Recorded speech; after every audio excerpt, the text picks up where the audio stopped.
Rockin' and rollin'. Hello, nerds. So it would appear I have figured out.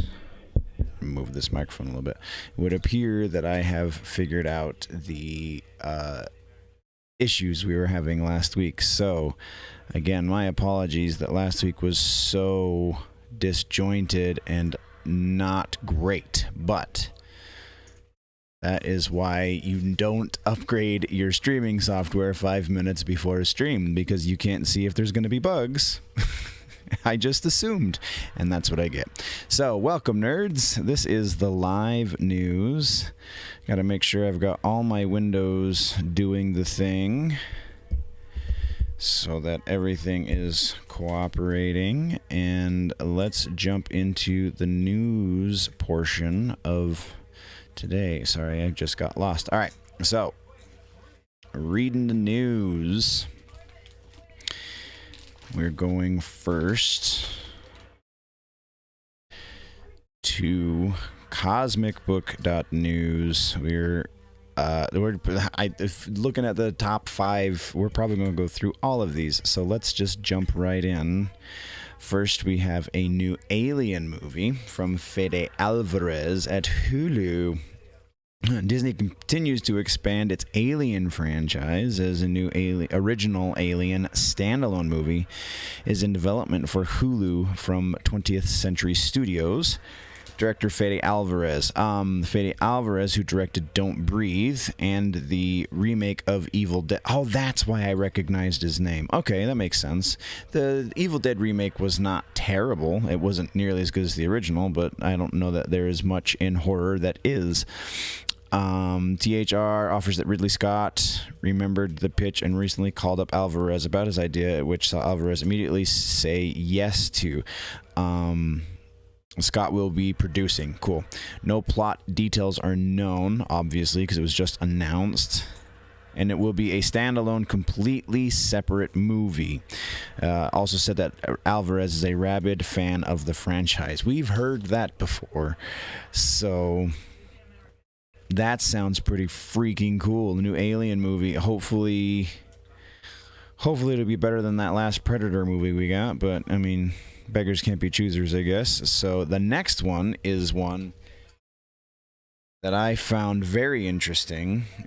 I Am Legend sequel starring Will Smith and Michael B. Jordan. Sorry, my throat is a little messed up. Killswitch Engage concert last night. It was amazing, and now this is what I sound like. So, I Am Legend sequel is in development at Warner Brothers, which will star Will Smith and Michael B. Jordan, both actors also producing. So, didn't Will Smith die at the end of the... Yeah, totally did. Even in the alternate version of the ending, I'm pretty sure he still dies. Anyway, original writer, Oscar winner Akiva Goldsman, who adapted the Richard Matheson 1954 novel for the first film, is also returning to write the follow-up and will be a producer as well. It's also reported that all the deals for Smith, Jordan, and Goldsman are done, but the flick doesn't have a director yet. The original 2007 movie was directed by Francis Lawrence. Both Will Smith and Michael B. Jordan confirmed the I Am Legend sequel on their respective Instagram accounts with the following image. Interesting. It's, for those of you playing the audio game, that is just an image of the abandoned New York landscape that we saw in the first movie. And actually, it looks like developed film. There's an effect across the top that looks like it's somebody developed this film in a dark room or something. So Will Smith survives I Am Legend? ? Yeah, that's the big question, right? Is at the end of the proper ending for this movie, that character died. No plot details are known, but Deadline is describing the film as the next chapter. And what is interesting is that since Will Smith is coming back, that must mean his character, Robert Neville, somehow survives the end of the first movie, where he sacrifices himself by using a grenade to kill the Darkseeker, a.k.a. vampire alpha male, that in turn gives Anna and Ethan time to escape, where they find a survivor colony and give the cure to the military. The original I Am Legend does have an alternate ending where both Smith and the alpha male do survive, so maybe that has something to do with the new movie. Yeah, perhaps. And then they go talk about, oh, it's just a picture of the Easter egg, which was like 15 years ahead of time. So that's really cool. I really like the I Am Legend movie. I also really like Will Smith and Michael B. Jordan. So hopefully they do something that makes sense. That's going to be a really thin wire to walk, man. Quantum Leap Reboot has cast Raymond Lee as the lead. Quantum Leap Reboot has cast Raymond Lee as the lead NBC hour-long for the hour-long pilot that is in development. Lee will play Dr. Ben Song, described as a spiritual successor to Scott Bakula's Dr. Sam Beckett from the original series. Raymond Lee confirmed the news on Instagram, where he uses Bakula's trademark leap phrase, "Oh boy." Scott Bakula is not presently involved with the reboot. Still not presently involved with the reboot. I watched this show all the time when I was a kid, so I'm a bit of a fan. I really hope Bakula comes back for this, but I mean, either way, it's going to be pretty cool. I hope. It's further said Lee's Ben Song is both a scientist and a man of faith, and that he is a world-renowned physicist working on a time travel project known as Quantum Leap. So if this is, I don't get it. Yeah, I'm not getting into the politics of the other stuff that's in this article, but working on a time travel project known as Quantum, like, shouldn't this be like a little more, I don't know, I guess he's a world-renowned physicist. The vocabulary at the end of this seems a little weird, but really interested to see. Also, really like that they're not retelling the story of Sam Beckett with a different actor. Like, they're moving forward with the story with a new actor. Unless you bring back Scott Bakula to play Beckett, just move on. If you're gonna tell a story inside this universe, that's fine, but move on, and that's what they're doing. So that's really cool. And then the next one was the Craven the Hunter. We have Alessandro Nivola cast as a villain. I don't know who this Alessandro person is. It's unknown which villain the actor will be playing, with Deadline only offering the villain in the film. So this will be the main villain. Alessandro Nivola confirmed the casting news on Instagram, which reunites him with director J.C. Shandor from 2014's A Most Violent Year. Also not familiar with that movie. Last thing the world needs, quote, last thing the world needs to know right now, but it's not fake news. A second date for me and J.C. Shandor. Craven will be an anti-hero, which I find very interesting. Like, I can see you doing that with Venom, because that does happen in the comic books, but I am unaware of any comic book where Craven becomes an anti-hero. He's always an antagonist as Spider-Man, so how they're going to spin this with him as the protagonist for this movie is very intriguing to me. Interesting enough, Craven happens to be a major Spider-Man villain, but the article describes Craven as being among Marvel's most iconic and notorious anti-heroes. So we see, similar to Venom and Morbius, again, Morbius, I'm pretty sure I've read some stuff with him as a legit anti-hero. Not Craven, though. That Sony is going to turn Craven to more of a hero, though it should be said Craven is actually more of a villain than the latter two. Yeah, that's the point I just made. Alessandro Nivola is also known for roles in Many Saints of Newark. There we go. That's kind of why it almost sounds familiar. Black Narcissus. Isn't it Narcissus? That's not how you spell Narcissus. Narcissus. And Chimerica, which is a really intriguing title of a movie. So the first time hearing of it, I'm very interested. Anyway. Russo. Get him, take him. Dog fight. Okay. Cast of Craven the Hunter. This is the part that is the in case you missed it. Ariana DeBois as Calypso, Fred Hetchinger as Chameleon, Aaron Taylor Johnson as Craven himself. Oh, I forgot about that part. I totally forgot that they had cast Craven. And Russell Crowe, thought to be playing the Russian father of Craven and Chameleon. Craven the Hunter has a January 13th of 2023 release date, with directing by J.C. Shandor, Avi Arad, and Matt Tolmach producing, and Art Markham and Matt Holloway and Richard Wank wrote the screenplay. Cool. Cool. So it sounds like the majority of the cast, the primary cast at least, has been casted, which is great. Doctor Strange 2 IMAX trailer shows off more of the footage. So I really want to go into these trailers, but last time I think that was also part of the problem, so we're going to avoid watching trailers. 26% more picture, yeah. I need to mention of Strange. Is there actually new scenes? Oh, interesting. It's got a side by side, but I don't think that doesn't really reveal anything new to us, so whatever. Okay, Batman box office. Let's talk Batman box office, because apparently in the state of Utah, Batman released on Monday, and that's not how that's supposed to happen. But it is now open worldwide. No, not worldwide. Directed previews include early Tuesday and Wednesday fan screenings.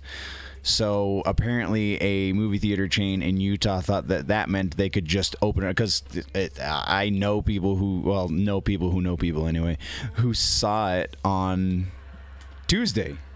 My mom? Oh. Brought in 4 million just between Tuesday and Wednesday fan screenings, as well as Thursday preview day. Batman brought in 17.6 million, which is a number just short of Spider-Man No Way Home's 20 million Thursday preview. Wow. So the 17.6 plus the 4 million, you're over the 20 million Thursday preview if you count the fan screenings. So that's impressive. While not really a fair comparison, Batman is not expected to open as big as Spider-Man, which opened 122 million on Friday, including Thursday, and had a 260 million opening weekend, as the Batman is expected to have a $60 million Friday opening. Its opening weekend will be 100 plus million, but the numbers are still really good for the movie, and especially considering Spider-Man did not go to China, but Batman is going to go to China, so that means we will very likely see sequels. And I have heard very little bad about Batman yet. I haven't seen it yet. I probably won't see it until the end of the weekend at the earliest, sadly. Just couldn't make my schedule work for it. Star Wars Eclipse video game likely cancel. Oh, interesting. So Star Wars, the video game we covered in the show, if you listen to the full show. This is the big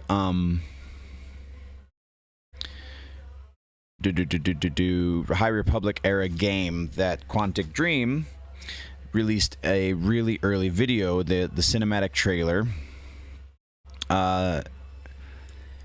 Set in the High Republic era, Star Wars Eclipse is an intricately branching action-adventure game that can be experienced in many ways and puts the destinies of multiple playable characters in your hands, created in collaboration between Quantic Dream and Lucasfilm Games. While the game has been said to be getting released in 2024, now it is reported the release date could be pushed back to 27 or 28 if it even happens. So this is speculative, it would seem. This is rumor mill stuff. Video game news site Xfire reports there are major problems with Star Wars Eclipse getting clips off the ground. As a developer, Quantum Dream is having a hard time finding people to develop the game and work at the company, which follows a sexual harassment allegation and claims of toxic work culture at Quantic Dream. Oh, I think that's the first I've been hearing of that. Just because I haven't been digging into the Star Wars gaming side very much, because we haven't gotten a whole lot of gaming side. So there's that. Rumor is Eclipse is dead in the water, but we will, that as more, very likely more is going to happen, so we will be keeping tabs. Moving right along, Tom Hiddleston, Mark Ruffalo talk passing the torch, and no thanks. Darkseid might be coming to Superman and Lois. Interesting, but that is rumor. So rumor has it we might be seeing Darkseid in the Superman and Lois series, which this is super early in that run. Do you really want to go with the heavy hitter of Darkseid in Superman and Lois? Like, give it a couple more seasons to breathe. That's one of the things that, if you have any qualms with Smallville, it's because they kind of rushed a lot of the stories that they were telling in the Superman universe, and then they had some continuity issues. If you wanted to tie it into any other existing Superman universe, then that was a difficult thing to do. So bringing Darkseid in this early in the game seems like a questionable move. Moon Knight unleashes 2 posters, blah, blah, blah. DC Comics disaster continues as offices close down, like we've been talking about in the rumor mill, even though it seems like all evidence points to yes. Doctor Strange 2, unprecedented massive reshoots confirmed. I don't know if that's legit. It would seem that that is more speculation. Or also that it tested poorly and they needed to clarify some things. I don't know how massive, because reshoots happen. Like, this is the thing that I don't get. If it's a movie that fits one narrative and it has to do reshoots, then people who want to follow the opposite narrative are like, oh, see, it's garbage. And same vice versa. Like, this is why I always say I'm not holding my breath until it comes out, because, like, it just doesn't, it's no fun to get stressed about something. And it's a lot of fun to talk about the possibilities, what we could see, what we want to see. Yeah, sure, let's do that. But to stress out about why they're changing something or X, Y, and Z just makes no sense to me. It's confirmed Doctor Strange 2 went through unprecedented massive reshoots, so much so that the entire movie had to be refilmed, which confirms those early reports about troubles surrounding the flick. It's also, they're trying to rework an entire...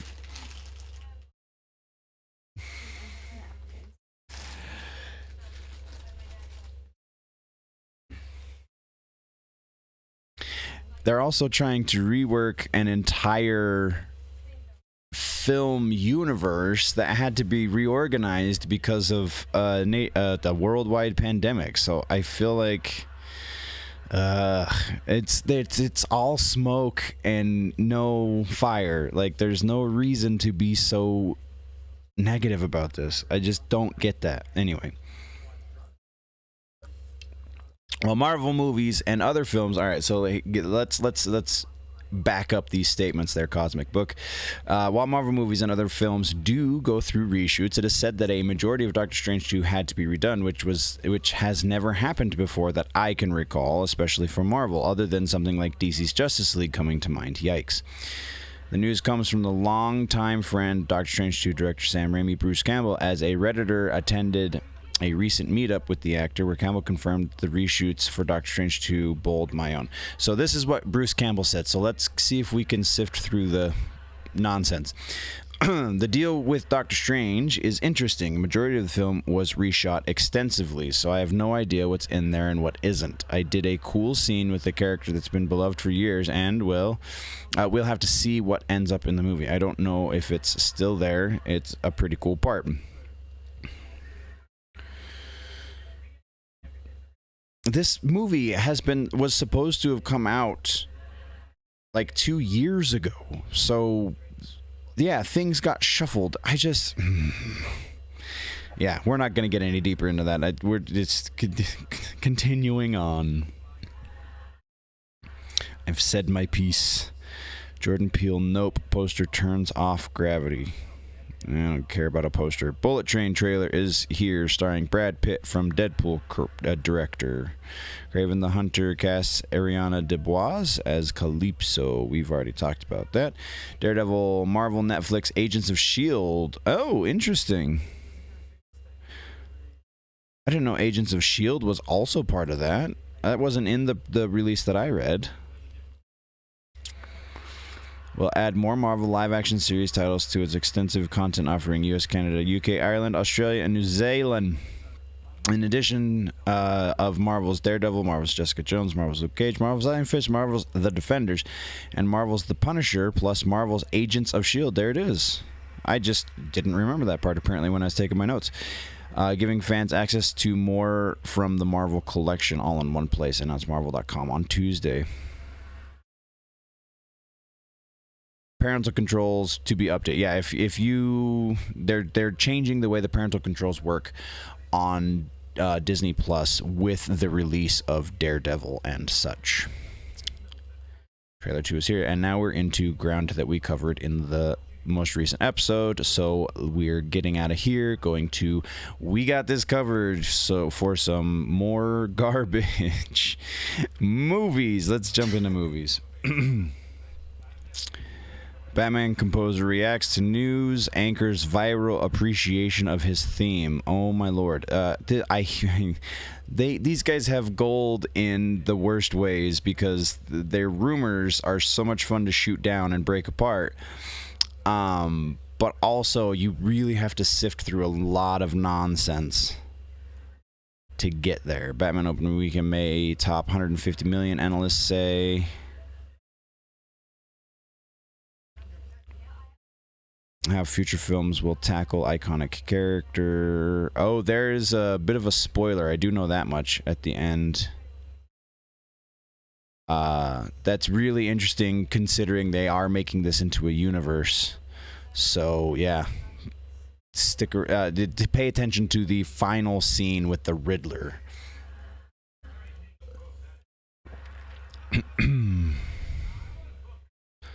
What the hell?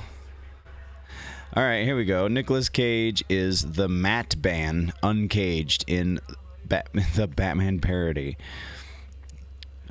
Open a new tab. Okay, let's do this. Nicolas Cage.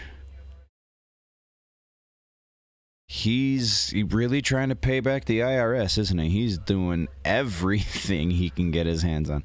Film studio Lionsgate is a little fun toying with fans of The Batman, which hit theaters Friday by releasing their own Nicolas Cage starring parody trailer called The Batman Uncaged. As you might expect, the video features many clips of Cage from Kick-Ass as the unhinged vigilante Big Daddy, who is very much styled after and a parody of The Dark Knight, but in the more grounded, realistic universe of the 2010 film. Oh, so this isn't like a legitimate new parody. All right, yeah, okay. We're good. It's funny, though. The Batman swoops into first weekend, strong box office. Casting for Peacock's Pitch Perfect spin-off now complete. Blah, blah, blah, blah, blah, blah, blah. Job creator Christopher Nolan adds David Rysdahl to massive Oppenheimer cast. Batman slips in a huge retcon for Bruce Wayne family tree. Okay, so we're going to get into this, but before I do, because it is what it is, spoiler warning, if you haven't seen Batman, I don't know for sure that this is going to spoil anything, but you have been warned, because I haven't read this previously. That's the point of the live video, is we're doing this all together. Batman slipped in a huge retcon. Oh, wait. All right, so 5, 4, 3, 2, 1. Okay, you've been warned like 3 times now. Slips in a huge retcon to Bruce Wayne's family tree that could have major repercussions for the franchise, though it is more standalone than most superhero films these days. Director Matt Reeves' new movie still has an eye on the future and feeds in a few details that will no doubt be picked up in further installments of the so-called Batverse. One of these connects to the Dark Knight's own heritage, in what is a subtle yet significant rewriting of comic book lore. Ooh, fanboys are going to be mad. Spoilers to follow. There, again, another warning. When the Riddler targets Bruce Wayne as part of Gotham's elite, the serial killer exposes various dark secrets about Bruce's parents. He even accuses Thomas Wayne of ordering a hit on a journalist who planned to expose his wife's traumatic past. While this revelation, which incidentally turns out to be false, is the main purpose of the scene, it is also explained that Martha Wayne is part of the Arkham bloodline, the city's other founding family. Isn't this... I thought that was part of the lore for the Arkham Asylum video game series. This is an original concept specific to the Batman. I apparently am remembering that incorrectly then, according to We Got This Covered, but it is We Got This Covered, so who knows? As Martha's maiden name in the comic books is Kane. Oh, that's right. Yeah, no, I was misremembering that. Legit. And it's through his mother that Bruce is related to his cousin Kate Kane, a.k.a. Batwoman. That's easily fixable in this lore. Come on now, maiden names are a thing. It could be a second cousin. They could bring him down as a second cousin. That's a little silly. That's grasping at straws. It's not a major retcon. This erasure of the Kanes from the movie's continuity could have key consequences. Specifically, it looks like the Scarlet Knight doesn't feature in any of Reeves' plans. While that might be disappointing for Batwoman fans, the trade-off is that it makes Bruce's lineage even more interesting. It's debatable. Despite lending their name to the infamous asylum, the Arkhams, yeah, we're not going to read history on Batman characters. That is an interesting observation, though. Theoretically gonna have to do a little bit of extra writing if they want to incorporate Batwoman into the Matt Reeves Batverse. Andy Serkis champions Robert Pattinson as the perfect fit for Batman and Bruce Wayne. I definitely will hold on to that one, because I don't know if I buy that one just yet. But he is a better actor than someone to give him credit for. Angelina Jolie sets Without Blood as her next directorial effort. A time-traveling sci-fi dud rewinds the clock on streaming. Francis Ford Coppola on why he's self-financing Megalopolis. Interesting. A Liam Neeson movie without... stop with the things and the nonsense. Batman Forever trends as fans rank their favorite Batman films. Really? That's people's favorite Batman film? Yikes. One of Mark Wahlberg's many failed action movies. I don't care. Disney Plus offering ad-supported option later this year. Ooh, let's get into that.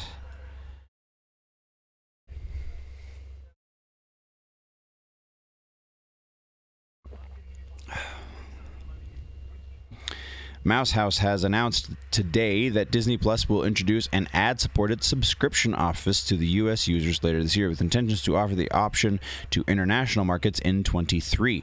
Disney launched its streaming service in November of 2019, featuring a collection of TV shows and films from Disney-owned producers, including Pixar, Marvel, Star Wars, National Geographic, and more. The platform has offered monthly and yearly pricings, as well as bundle options for Disney-owned streaming services ESPN Plus and Hulu. March 2021. The subscription service for Disney Plus rose to $7.99 a month, or $79.99 for the year. The company reported in January that it has amassed 129.8 million subscribers. That is a lot of money.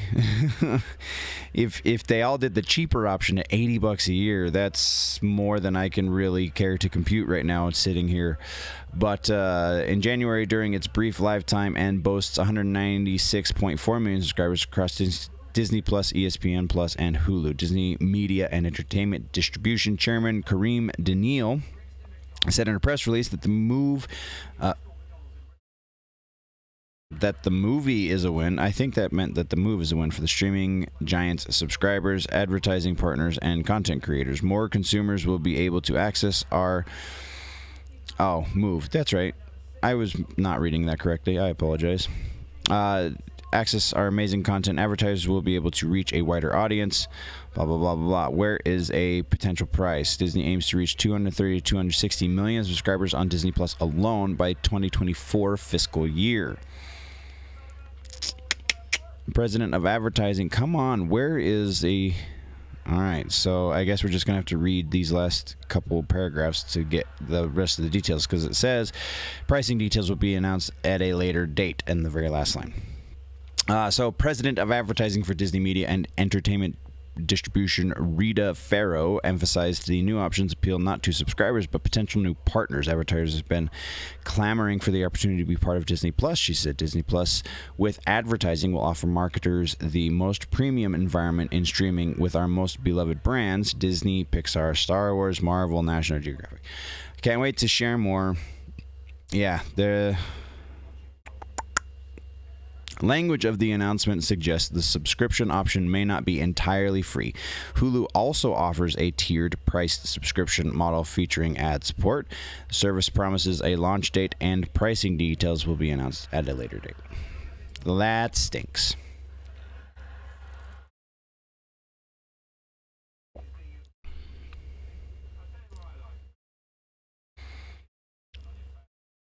Batman director admits he shot fake scenes to prevent spoilers. That's cool. That's also something Marvel's been doing for years. Penguin actor Colin Farrell felt untouchable as Batman villain. Colin Farrell found absolute liberation by becoming the Penguin. That's two articles that are effectively the exact same headline. Like, why would you write the same article twice? That's stupid. The Crow producer says updates on the reboot are coming soon. So we're going to dive into this momentarily, because the Crow reboot is something we've been talking about since it was announced like 4 years ago. So City of Angels, Salvation, Wicked Prayer, all not great. City of Angels not bad, but definitely not great.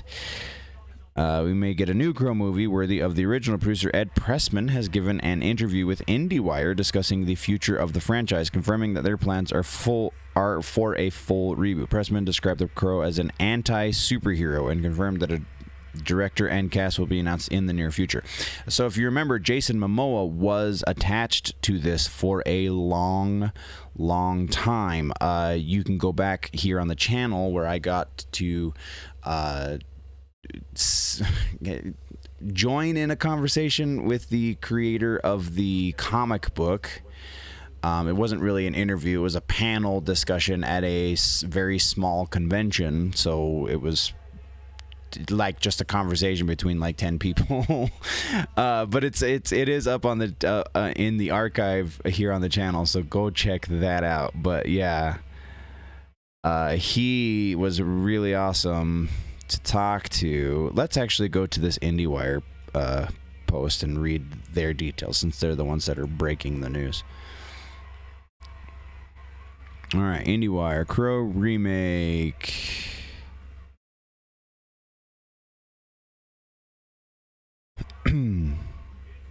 Skip ad. Okay. 5 versions of Bad Lieutenant and a Hippie Millionaire inside Ed Pressman's IP factory. Oh, this is not just about the Crow, apparently.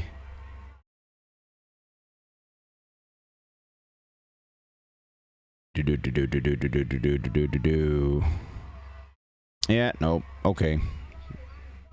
More details coming soon, apparently, is the takeaway from that.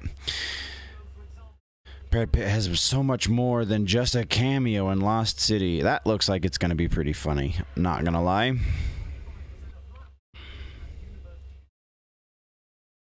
Batman director addresses possible Joker crossover. Yeah, that's even less likely to happen than a Joker sequel.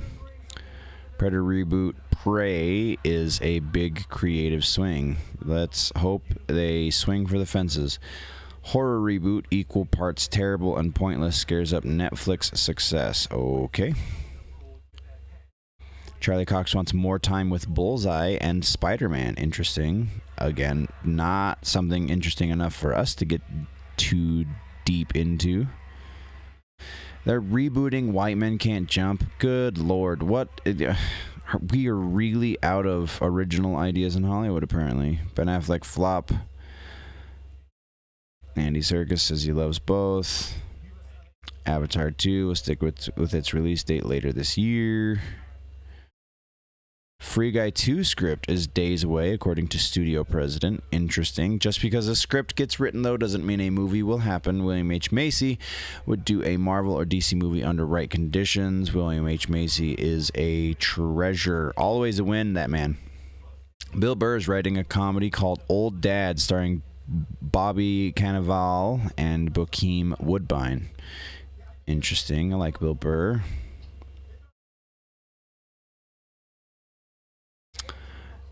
More Kenneth Branagh helmed Agatha Christie adaptations on the way. Why is this news? Robert Pattinson is thrilled with the reaction of Batman crossing only 70% negative.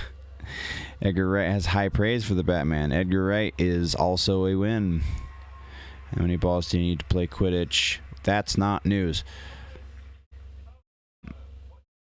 Former lover of Marilyn Manson accuses Evan Rachel Wood of trying to recruit her. That sounds about right. 80s movies currently on Netflix. Not news. Snyderverse supporters have Batfleck trending a day before the Batman.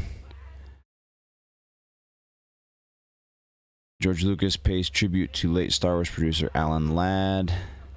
Patrick Stewart compares his Doctor Strange to Return to Superman. Weird. Charlie Cox says Daredevil doesn't work as well in a PG-13 environment. This is not inaccurate.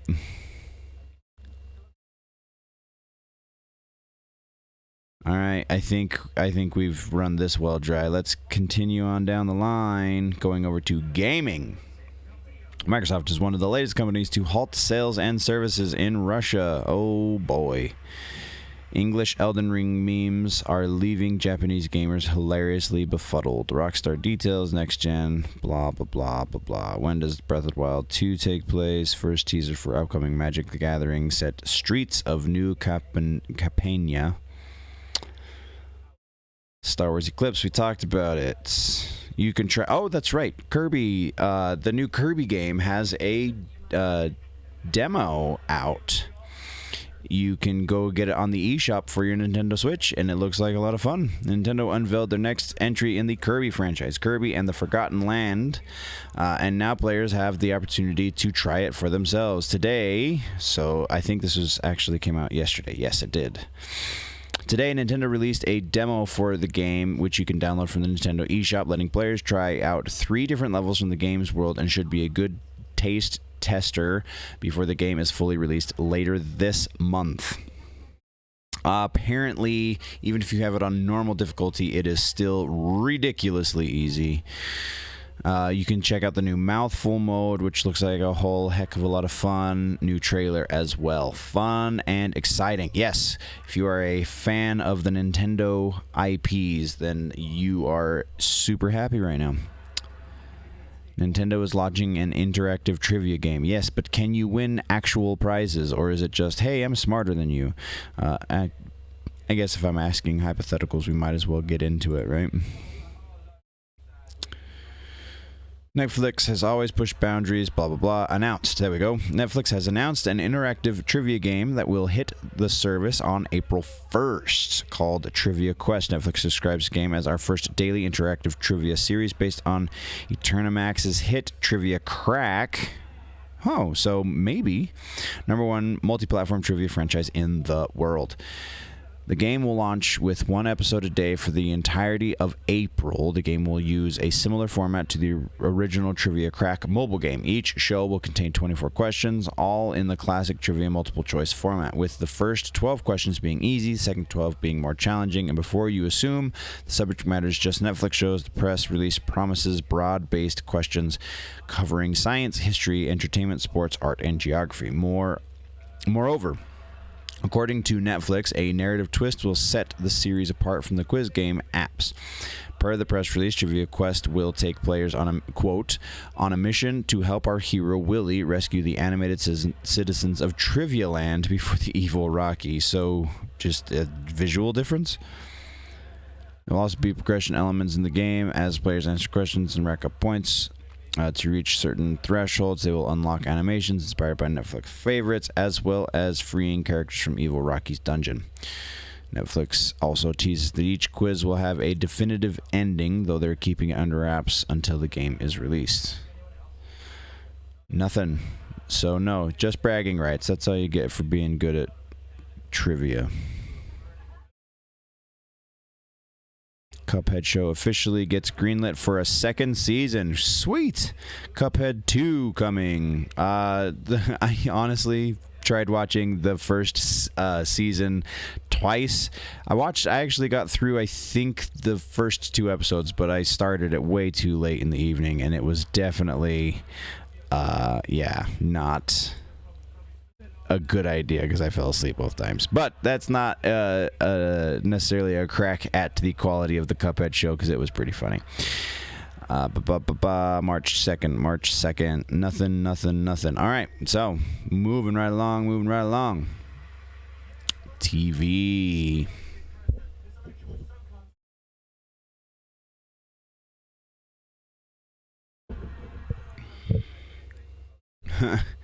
Former Texas weatherman wins primary. That's funny.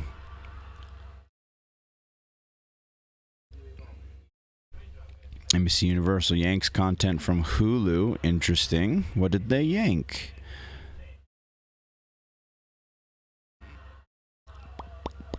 Where are you? There you go. While Hulu began as an effort between Fox, Disney, and NBC to stream their content, it now seems that NBC Universal's library of shows and films is set to abandon the streaming pioneer for its corporate feathered friend Peacock. Yeah, because that is their digital outlet, so that makes sense. Today, Hollywood Reporter revealed that beginning in the fall, new episodes of Saturday Night Live, The Voice, and American Idol will no longer be available on Hulu after their initial air date. It is not clear what other shows or films will be removed, but the Wall Street Journal reported last month that the shift has been focus of parent company Comcast Corp for a while, and NBCU CEO Jeff Shell said it was needed to boost subscribers at Peacock. I think, honestly, Peacock is starting to get it. Also, Bel Air series. What do we think? I still am so much on the fence. Like, there's so much about that I think that they did well, but there's so much about that is like, just why did that need to change? Or change so dramatically. Like, I understand that it is now a dramatic series, but you didn't need to make Carlton the villain. It's so weird. Anyway, yeah, that's all we needed for that one. Moving right along. Vikings, Pitch Perfect again. Sebastian Stan looks forward to Pamela Anderson's Netflix documentary. Why? Atlanta Season 3 trailer is out now, so go check that out. Beginning of the end, apparently, is the implication. 10 shows like Silicon Valley that are comedy gold. Oh, yes, this was one that was actually sent to me. Boys Star reportedly handed suspended prison sentence for assaulting a Spanish chef. Anthony Starr may have recently channeled his inner Homelander and got into a fight with a chef in Spain. The incident must have been pretty serious, too, because the Boys actor has reportedly been handed a suspended 12-month prison sentence, according to a report by Daily Mail. Starr was arrested on Wednesday in Alicante for drunkenly punching a Spanish pub chef and smashing a glass in his face. He spent 2 nights in police custody before being taken for quick trial. The court sentenced the actor to serve 12 months in jail, though he can avoid prison if he pays a fine of £4,000, effectively, to the chef in 72 hours. No, so I guess that's a good way to kind of segue into if you want to contribute. Honestly, the best way to contribute would be to join the live, because you're probably listening to this in post, because I don't think there's anyone in chat. I honestly haven't been keeping very good tabs on chat. Yeah, no one in chat. But you can control, or you can contribute rather, easiest is to join the live streams Friday nights, or just send through comments or DMs on the socials, which you have to follow. And yeah, I will do what I can to put it in the show. It has been done, and it will happen again. So continuing American Story, American Crime Story are moving to Hulu. Interesting. No longer on Netflix.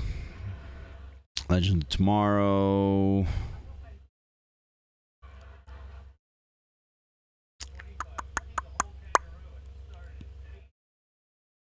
Ryan Reynolds open to revival of his forgotten sitcom. There's two guys, a girl, and a pizza place, I believe. Jennifer Hudson has a daytime talk show. Great. Why does Quagmire hate Brian on Family Guy? Not news.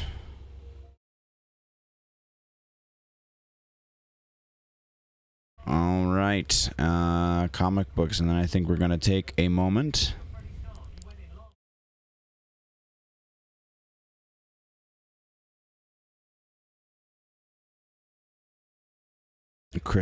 James Gunn credits writer Chris Claremont for saving the X-Men. I feel like a valid argument could be made there.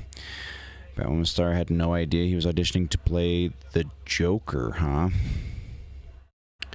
Robert Pattinson was thrilled. If it's the guy in the picture, that's not who is supposedly supposed to be the Joker.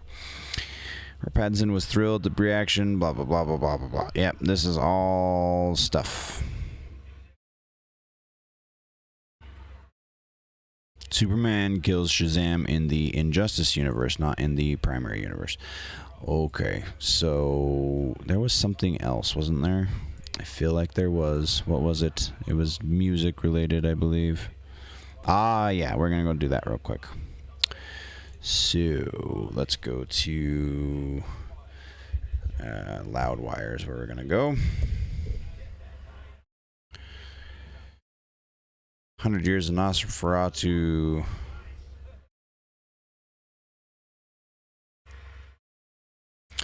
Where is it? Rammstein expressed support. Oh, there was two of them. That's right. And that was the first one. It was Rammstein. So, Rammstein have joined the ranks of high-profile artists who are expressing support for Ukraine amid the invasion of the country by the Russian army as ordered by President Vladimir Putin. A total of 141 countries. Here we go. Rammstein statement. Full statement below. The band Rammstein wishes to express its support for the nation of Ukraine as it resists the shocking attack perpetrated by the Russian government. Above all, at this moment, we feel particular grief for the suffering of the Ukrainian people. Each member of the band has various experiences of the two countries. All members of the band have friends, associates, partners, fans in both lands. We acknowledge the desperation that many Russian fans may feel when faced with the actions of their government, and we want to remember the humanity shared by both Russian and Ukrainian citizens. And then repeat in Russian.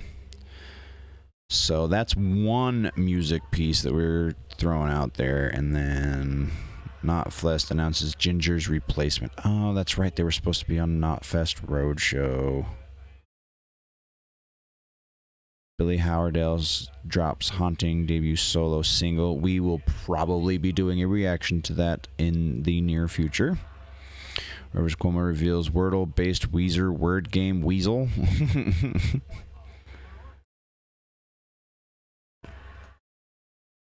Flea selling his futuristic California compound for double what he paid. Yeah, that's kind of how real estate's going these days. Gene Simmons' advice for Kanye West involves a bitch slap. There we go. Ginger starts Ukrainian donation campaign, cancels tour. Ukrainian band Ginger have started a donation campaign and plans to donate to charities throughout their home country. The progressive metal band has also now officially canceled all of their shows in North America due to the ongoing war, including their Knotfest Roadshow appearances. Ginger recently released a statement confirming their personal safety as well as the safety of their families. The band condemned the war, stating that, quote, nothing can justify this violence and death of innocents, and this is exactly what's happening in our country right now, unquote. Ukrainian band's bassist Eugene, I'm not even going to try to pronounce his last name, said that said this about their campaign and all of the messages they've been receiving in recent press release. Quote, "Thank you all for your concerned messages and prayers sent to us over the last week. We may not answer, but we are reading them, and they mean the world to us. As you know, there is war raging through the streets and cities of Ukraine right now. Many people have little or no food or water and are very afraid of what tomorrow may bring."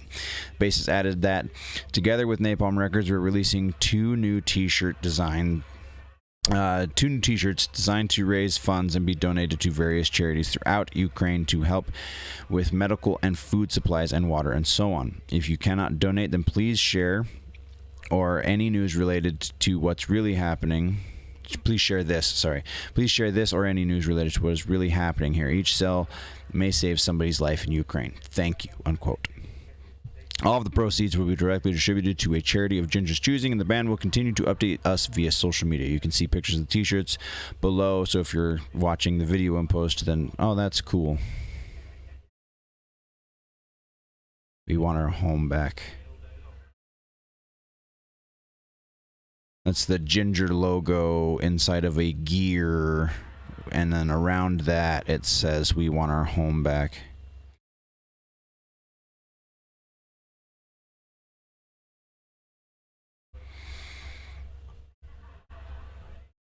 So yeah, you can go to the band's website to help donate, and they will see that the funds go to where they need to go. So that's cool of them. Let's do check in again, since they were supposed to be on Knotfest. They're being replaced by, it would seem, at least for a portion of their dates, Wage War.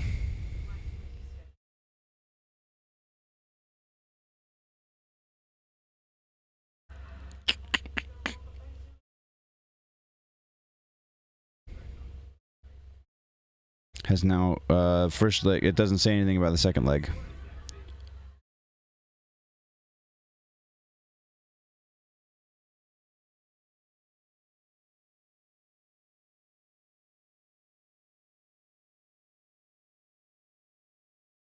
Oh, there we go. Okay.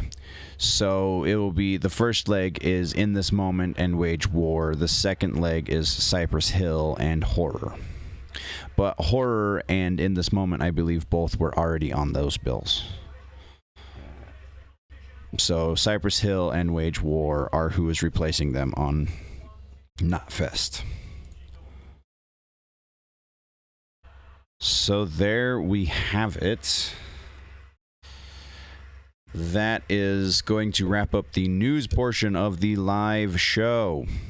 Thank you very much, nerds, for joining. Once again, if you want to contribute, the live show is the best place to do that.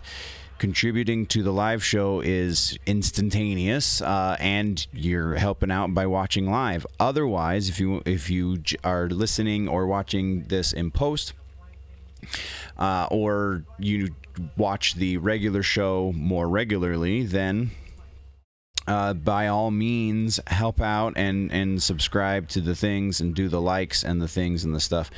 And you can go to the comment section or the social medias and contribute that way, and I will do my best to add your contribution to the next episode. All of that being said, this is where I am leaving all of you in post, unless you're watching the shorts and such. And for those of you who are actually in the chat, we are going to be taking a moment, and then we'll be back to do some gaming, Halo and or Splitgate. And yeah, so before we do head out, I almost forgot to do the sign off. Before we do head out, nerds, again, thank you for joining me. And always, always remember that if it is generally nerdy, it is probably here.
Okay, we are back now.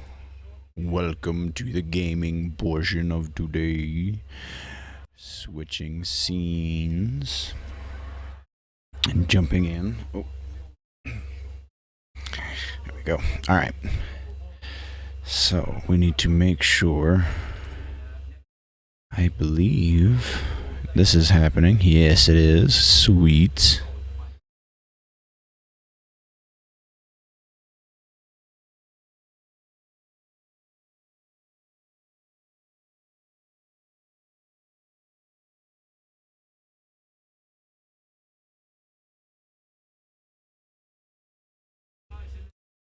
Sweet. Alright. Everything appears to be going just fine. So, oh, and I didn't even realize I wasn't in studio mode. Whatever. Alright, so let's go Halo Infinite.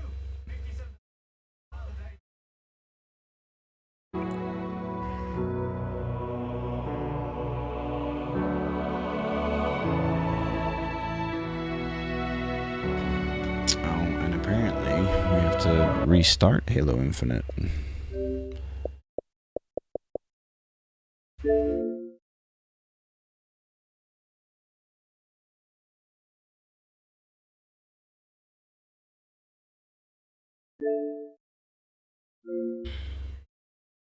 Because I didn't close it before.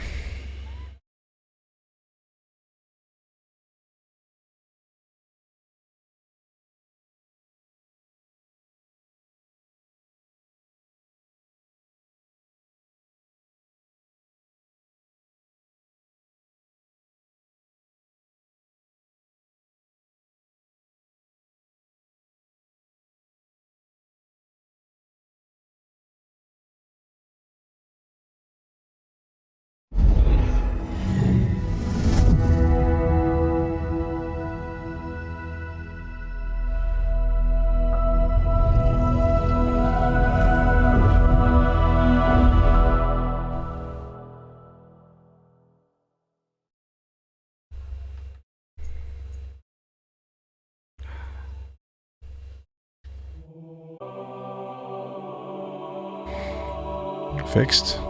We're about to find out. Okay. Yes, apparently fixed. What is going on with that? Oh, whoops. Okay. My bad. Yes, I do want to delete that. Okay.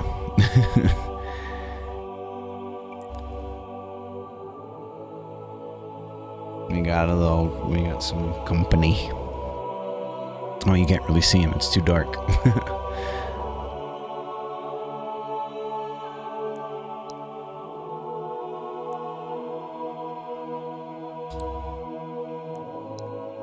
So, next week's minor event is going to be SWAT, aka Tactical Slayer.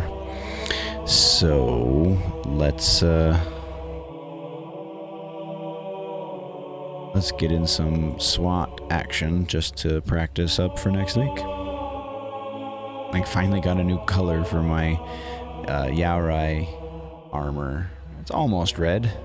It's red-ish. As they would say in Red versus Blue. It's a lightish red, I guess is the quote.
Tactical Slayer.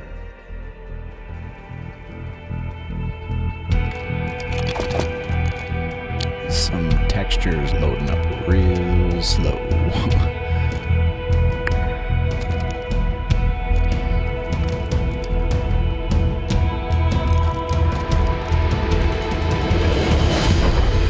Kill like there's no tomorrow.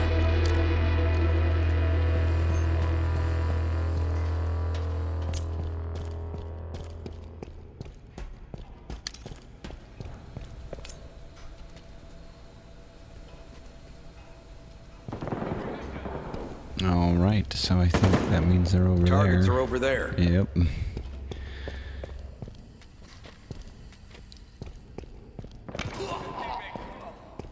Uh-huh.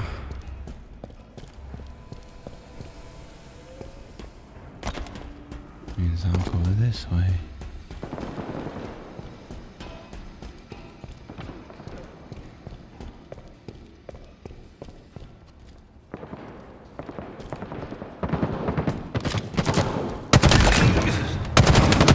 Oh, how did I miss that shot? There we go. Red Damon. Matt Damon. I don't understand the logic behind camping during a SWAT match. It just doesn't make any sense to me.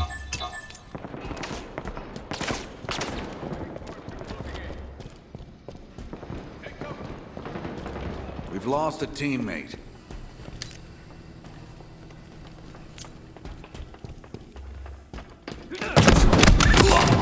Beat it. Oops.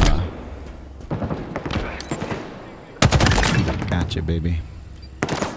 Oh, he saw my flare, I bet, from the zoom.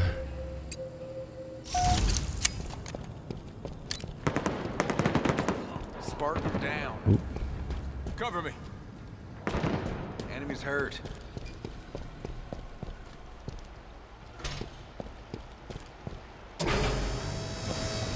Let's go. You look for lines that people don't think of. Reload.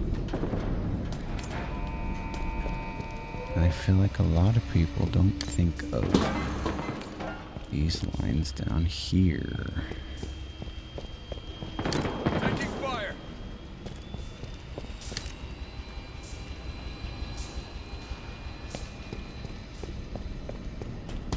It's easy enough to get back because, yeah. Ooh, alright, so we've got... There it is, okay. Get some damage. Taking damage. Spartan down. Enemy shields down.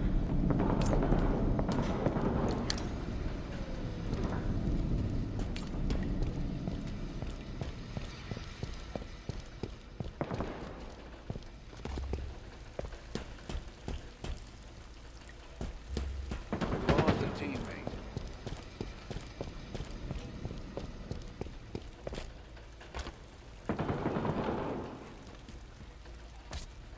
Another one down.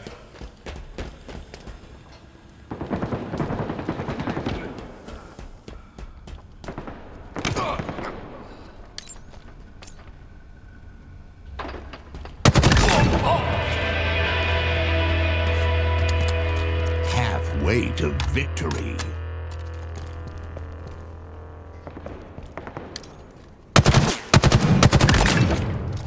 Ooh, that was a bad sync because I totally shot his shoulder and it gave me a headshot.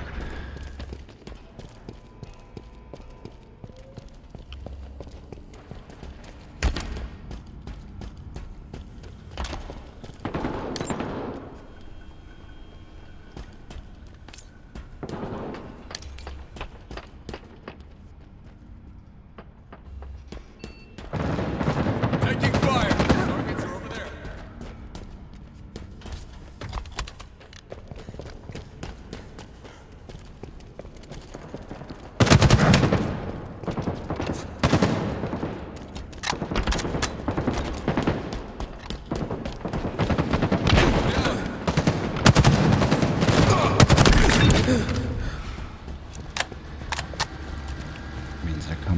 this way, I believe. Yep. Another one down.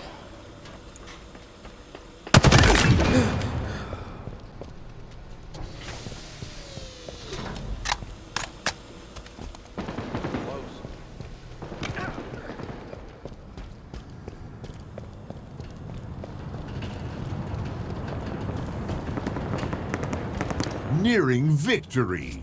Playing with headphones is really nice, especially when you're doing SWAT because you have no motion sensor.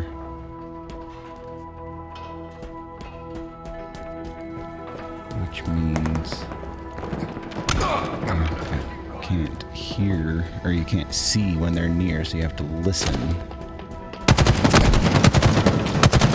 Oh, really? Gives me the shoulder shot, but it doesn't give me that. I shot him in the head at least twice.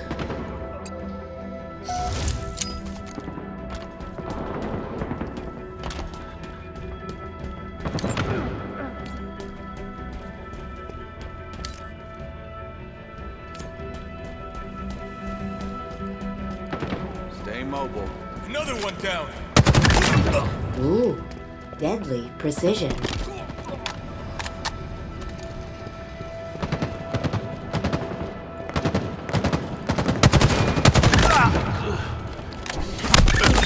Double kill. State chapter. Oh yeah, that one's going down in the highlight reel.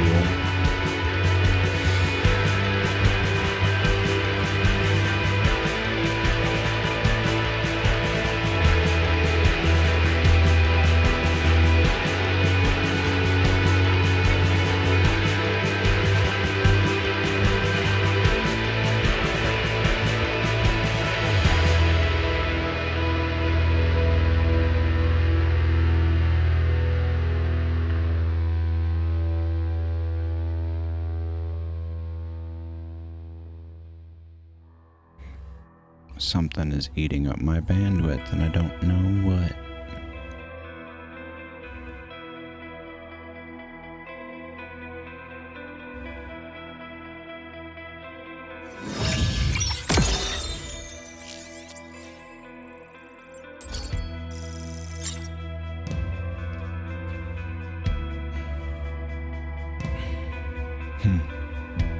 Very strange.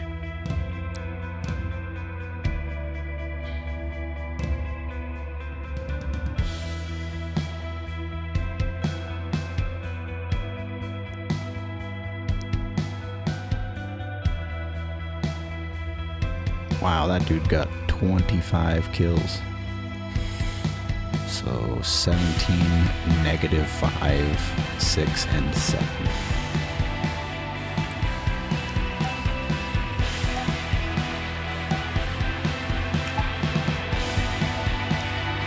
I have finished my Season 1 Season Pass. So none of these things mean anything, because I don't want that. That's dumb.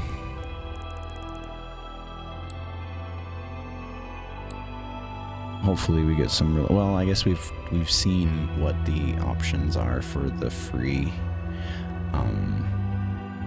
stuff from the tactical SWAT or tactical Slayer event that's happening on Tuesday.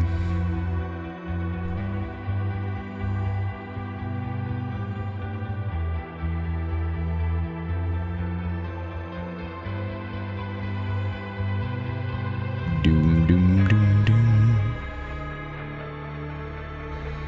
Other players loading. Come on, other players, load faster.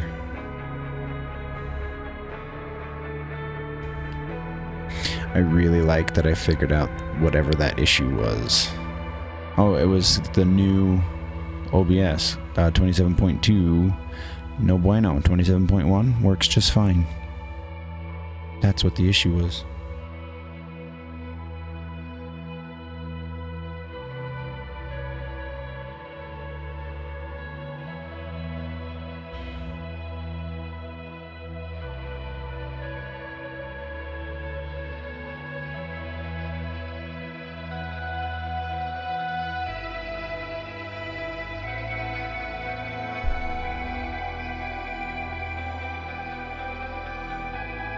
Tactical Slayer.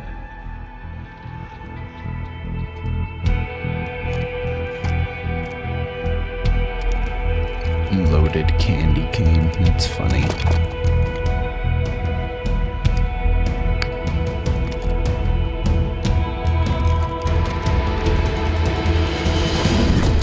Kill everything that moves. If it continues to move, kill it harder. Oh, already, huh? Targets are over there. They're close.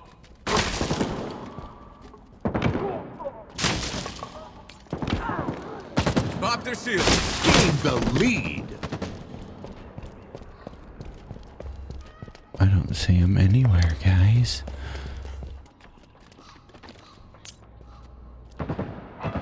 Enemies hurt. Who just died? That guy just died, so he's still playing tag. Watch my back.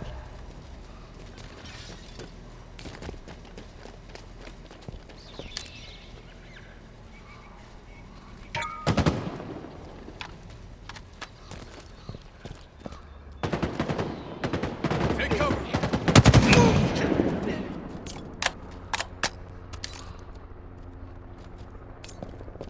This guy just died. Okay. Is it because dude's up there? No.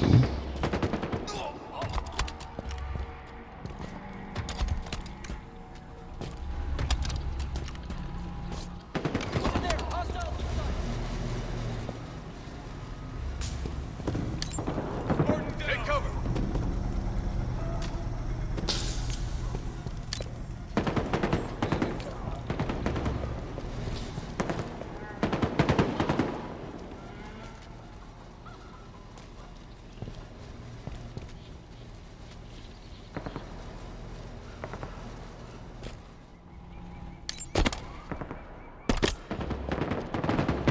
We've lost a teammate.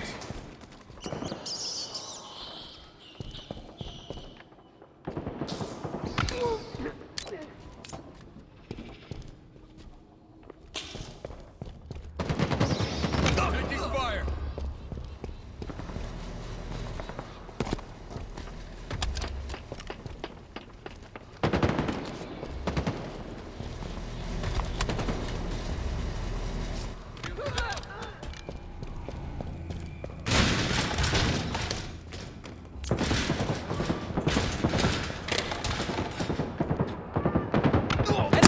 Oh, where did that come from?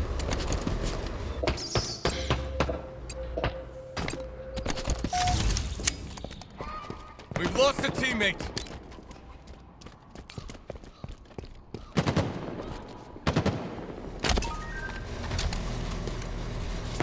Enemies on me. Keep your head down. Enemy shields down. Oh. Well, at least I saw that one.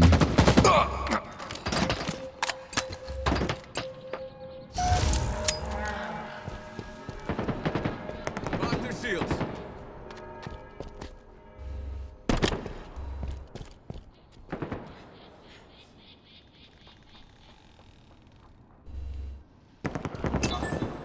Cover me. Mark it. We've lost a teammate.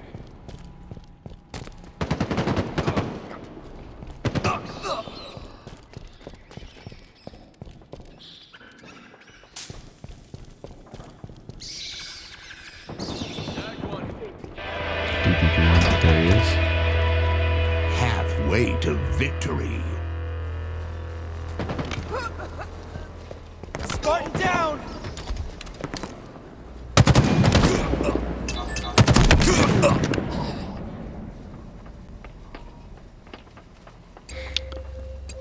They are, alright, they're in the middle of the map. Okay. They're sitting right around that corner.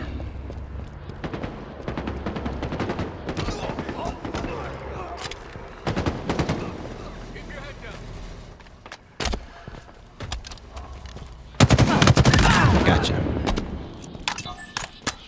At least I got a kill. Damn. Stay mobile.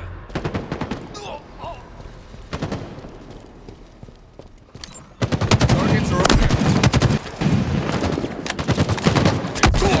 Oh, reloading. Shields are down.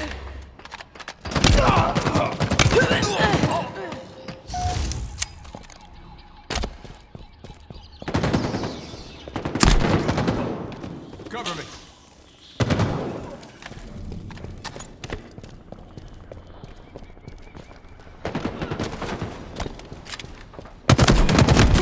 How did I miss that? I don't get it. He went right through my bullets.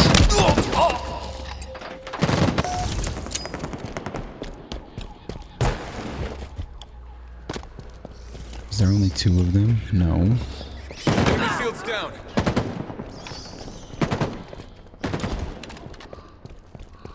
Watch my back.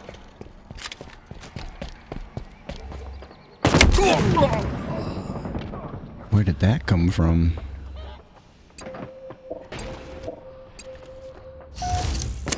Nearing victory.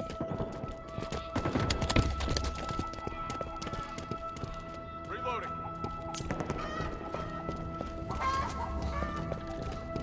Another one down.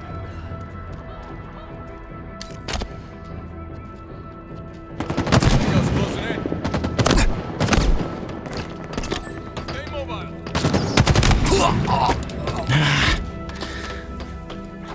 Beatdown is not working.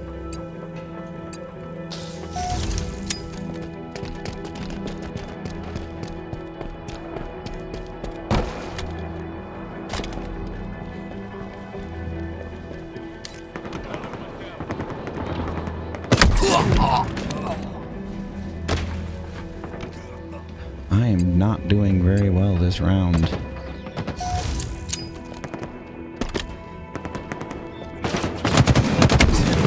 At all. Oh my. 5 minutes remaining.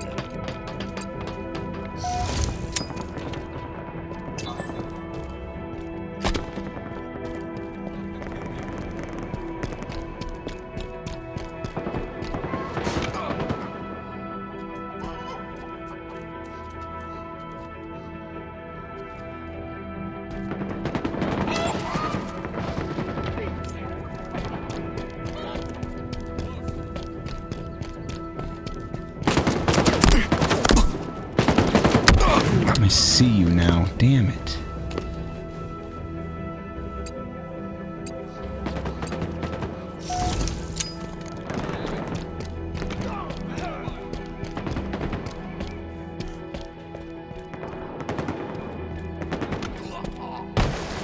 Oh, come on, guys. 2 more kills.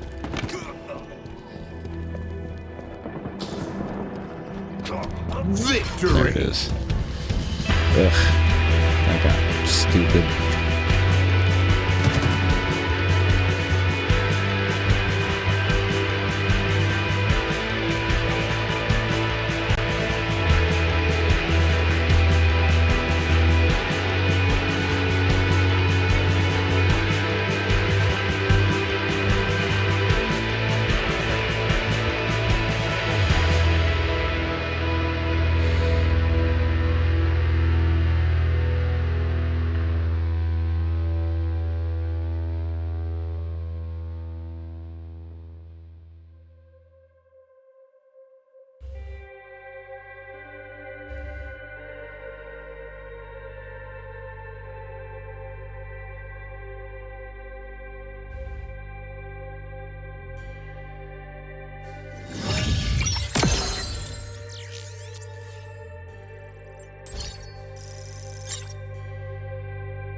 Oh. That was horrible.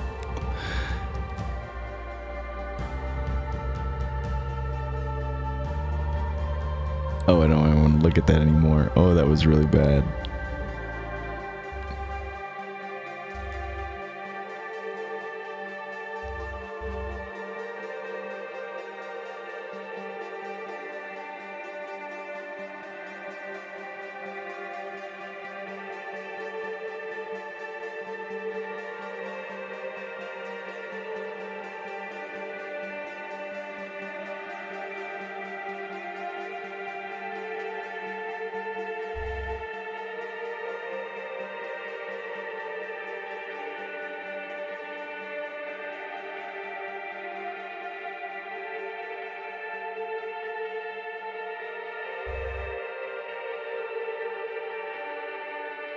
Tactical Slayer. Okay. Really don't like behemoths, but okay.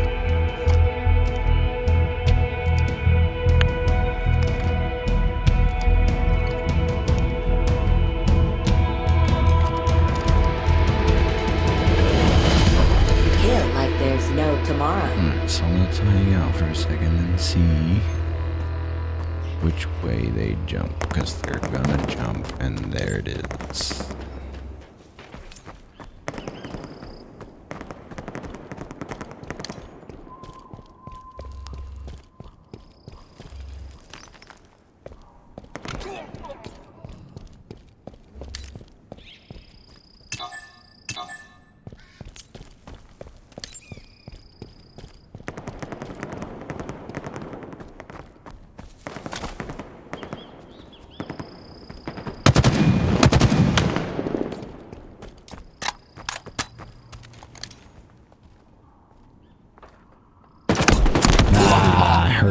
I heard him. Damn it.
It's okay. I'll be a distraction. That's fine.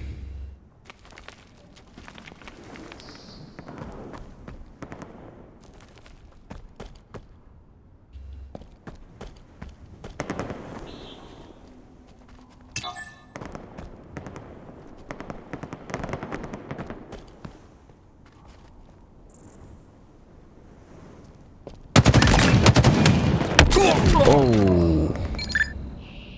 Cool.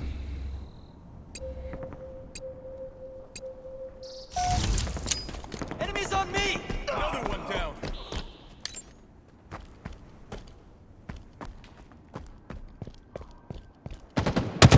Down. Spartan down. Enemy got a multi-kill.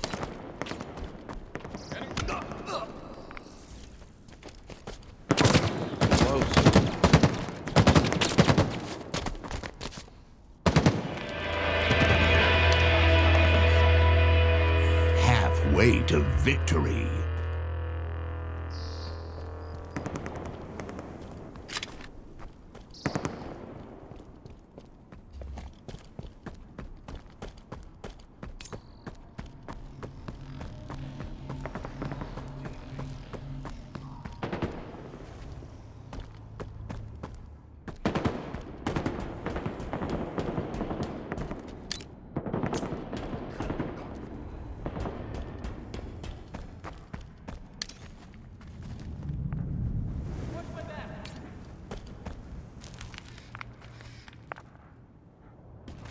Listen for gunshots.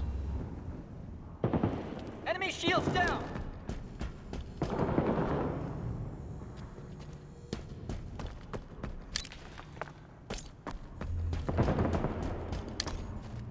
I don't see them.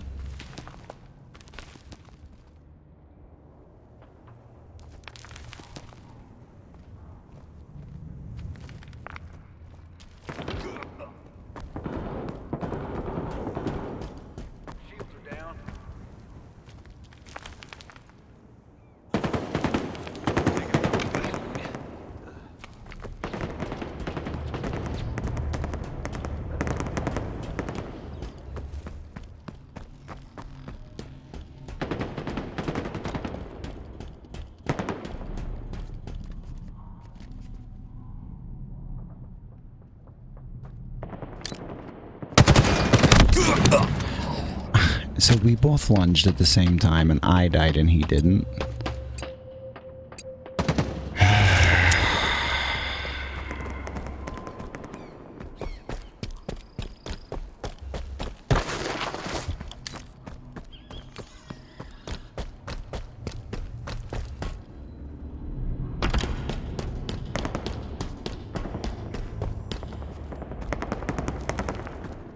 Going this way. Nearing victory.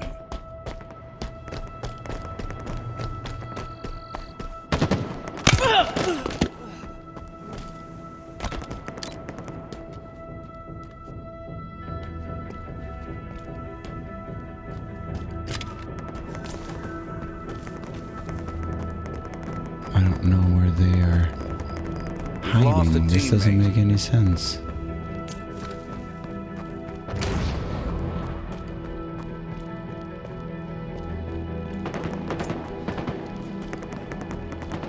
Another one down!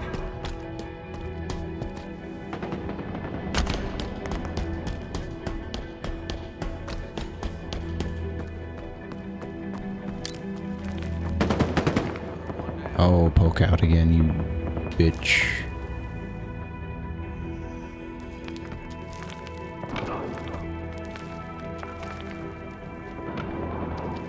Oh, or not. Just do it just enough that the other guys can shoot you.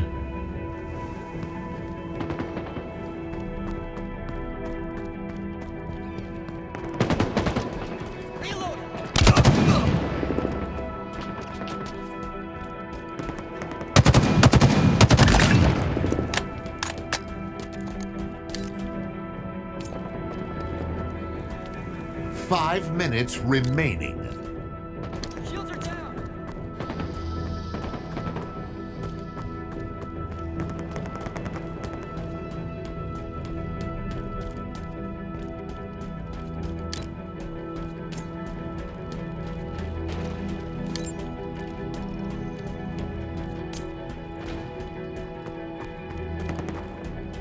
Victory.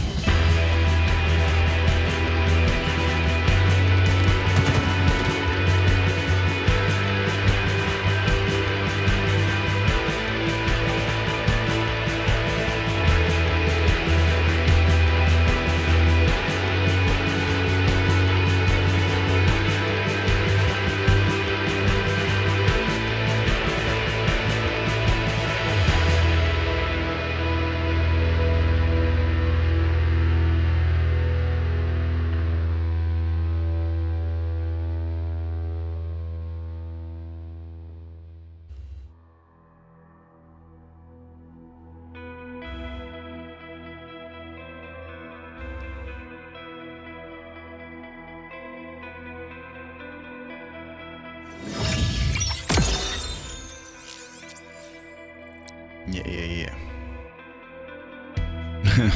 Well, at least it was slightly above even. No bueno.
continues to move, kill it harder.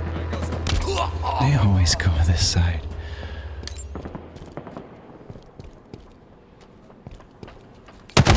Ah. Poop. Alright, well, at least we know that they're in the house. We've lost a teammate!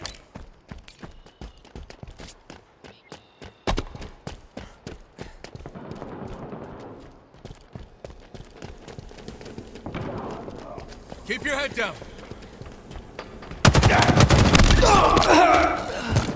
Enemy shields down. 4-6. This is still a winnable game. Let's do this.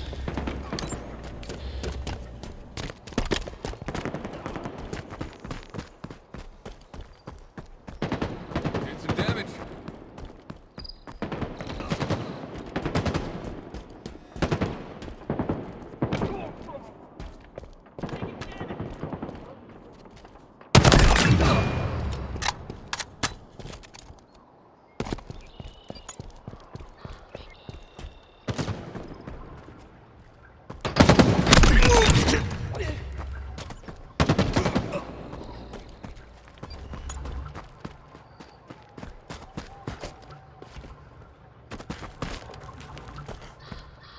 Lost a teammate! Shields down.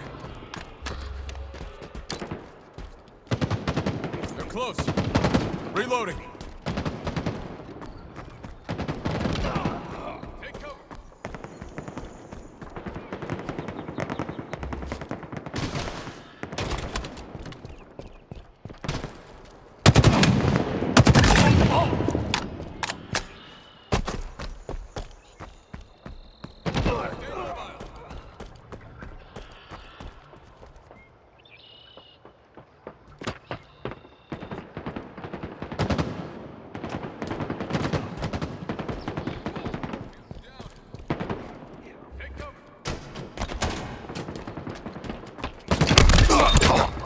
Killing spree. Oh, that's unfortunate.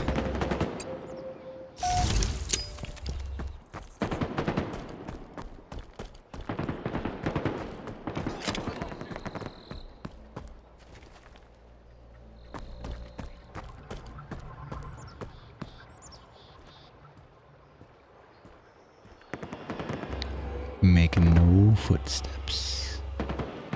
Gained the lead.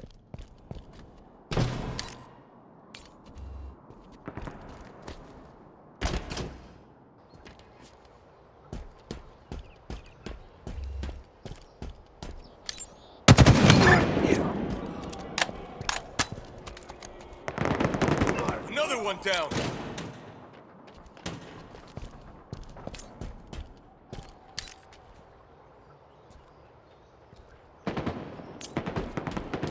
Lost the lead.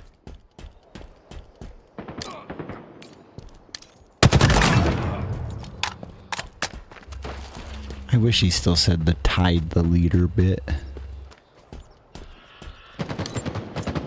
Gained the lead. Another one down! Oh, I was looking at numbers. Enemy shields down. Gained the lead. Okay, let's go to this place now. Halfway to victory.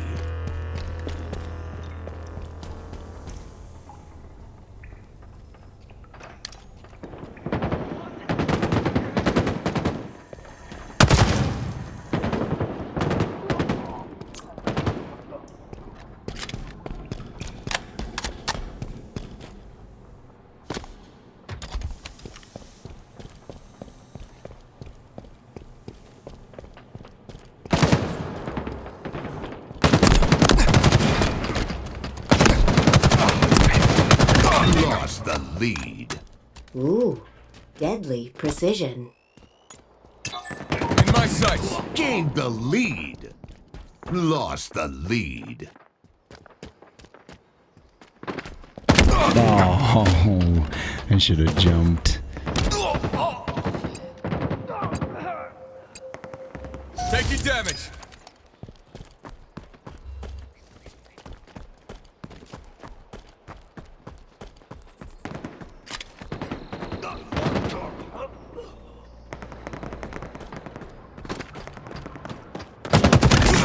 A fine shot.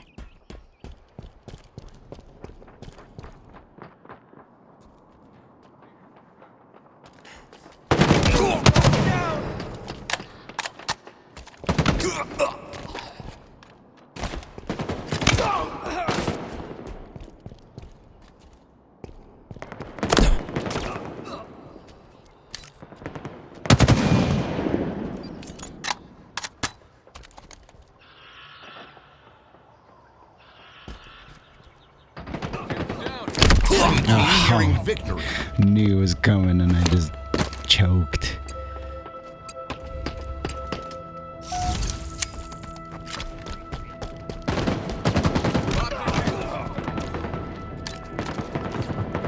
Tag one.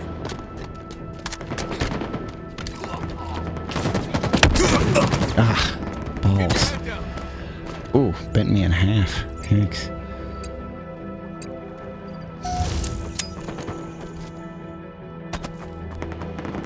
Stay mobile!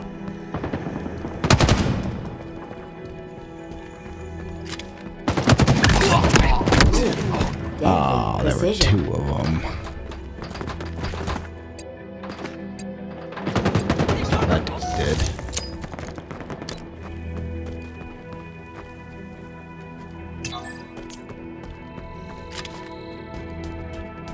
Frigates are over there! 5 minutes remaining.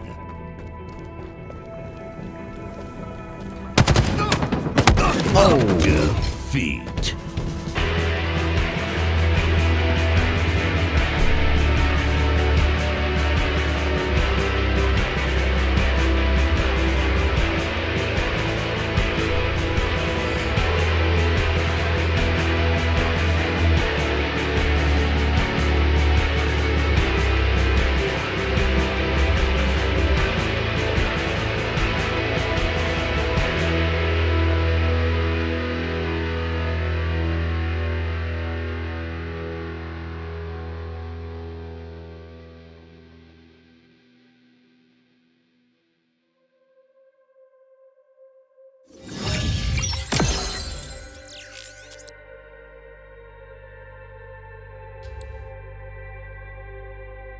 Alright, let's swap it up.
Three matches in snipers, 20 kills in BFB.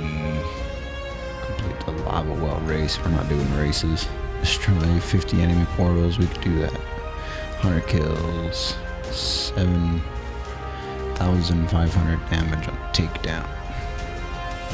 Okay. Locker. What's new? That was apparently new.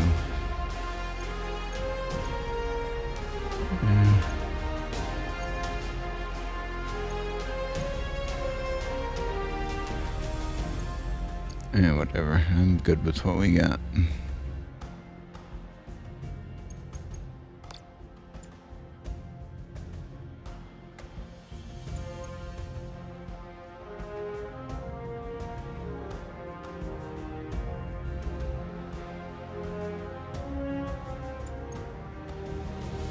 That's the one I want, Rotter.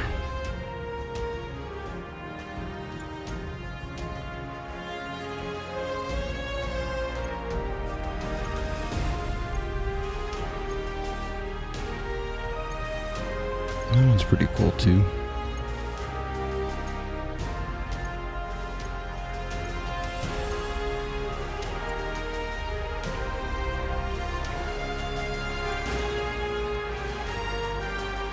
Oh, that's cool.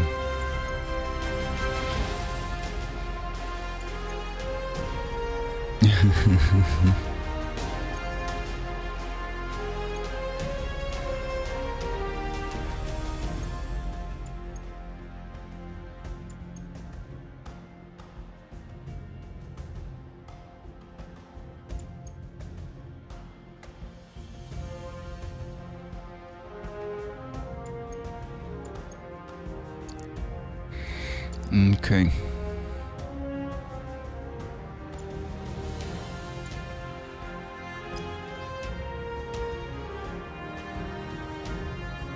Nope, nope. Still want that.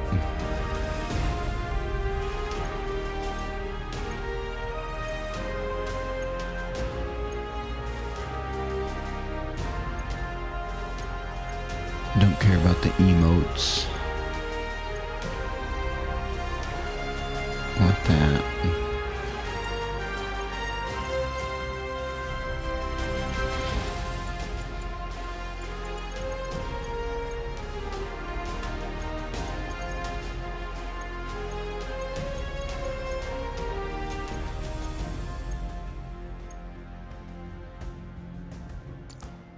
All right.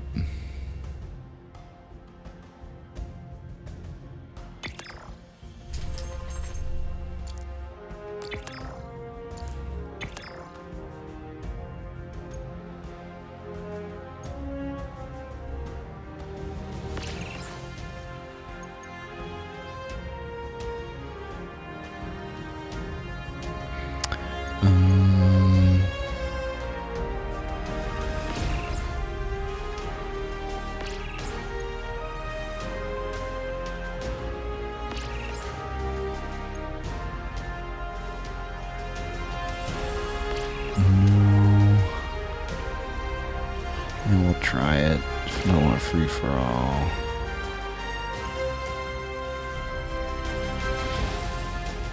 I'm not a big fan of that either. There we go. Let's go with those.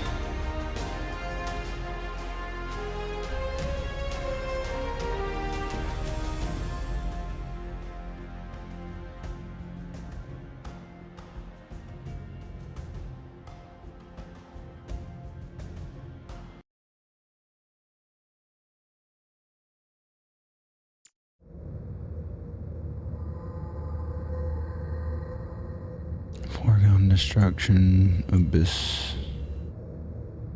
I don't remember what abyss is. Let's do that one. Nah.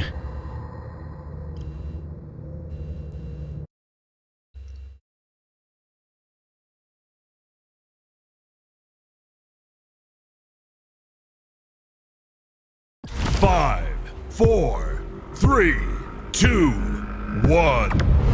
Team Deathmatch.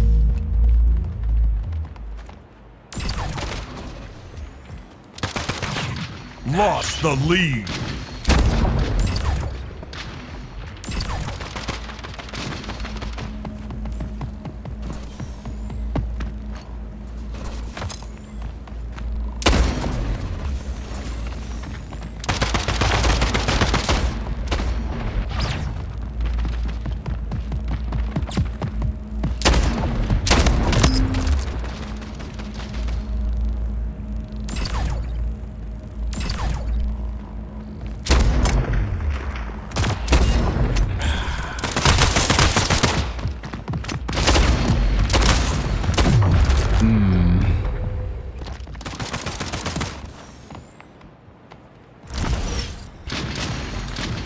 Snipes is rough.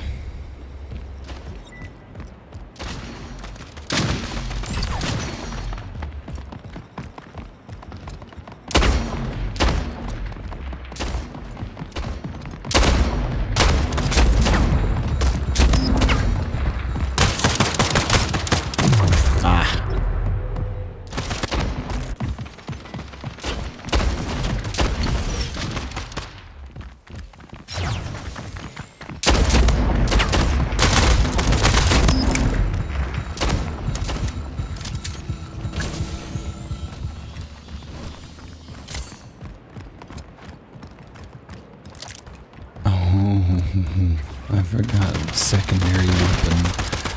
Dumb.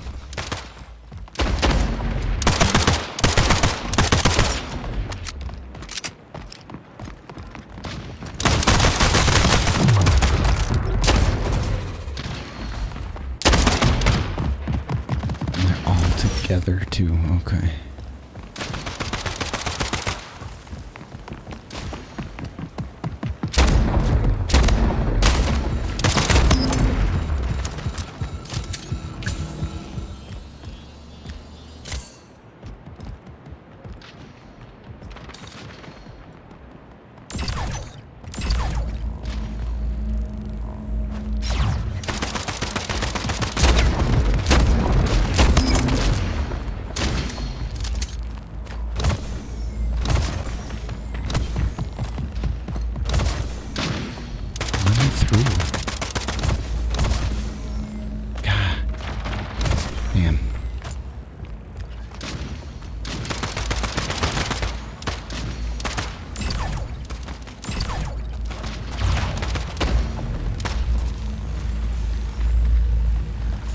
Minutes remaining.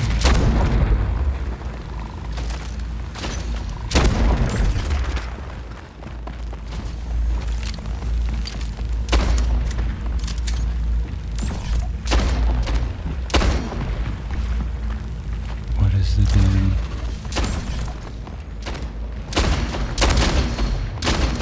Oh, that's right.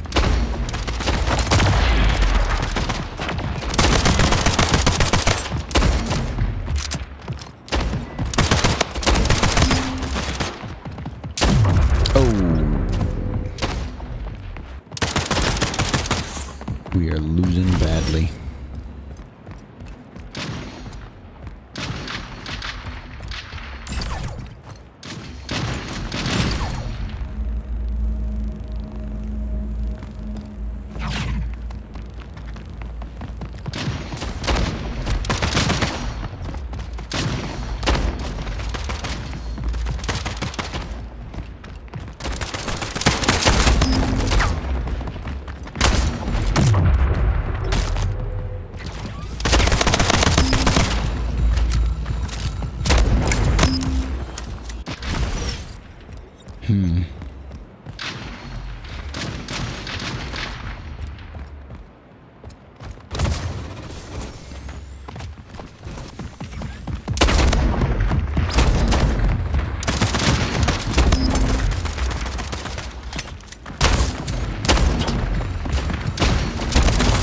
Slayer.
Game over. Yeah, we lose.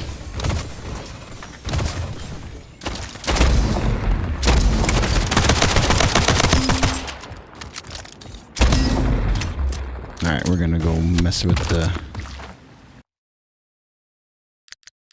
controller settings.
Five, 4, 3, 2, 1. Team Deathmatch.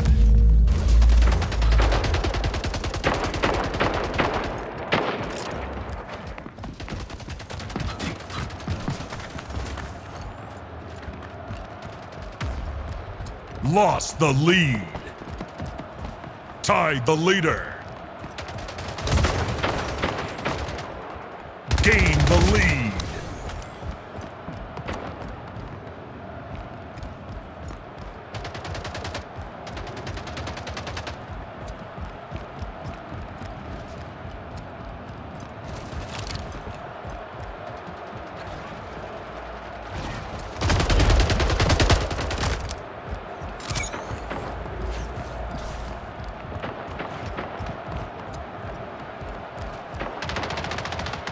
Lost the lead.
Dead.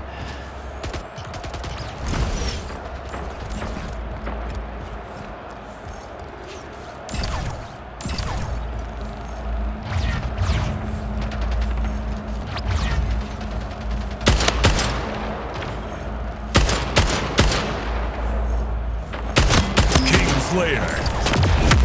Oh, baseball bat.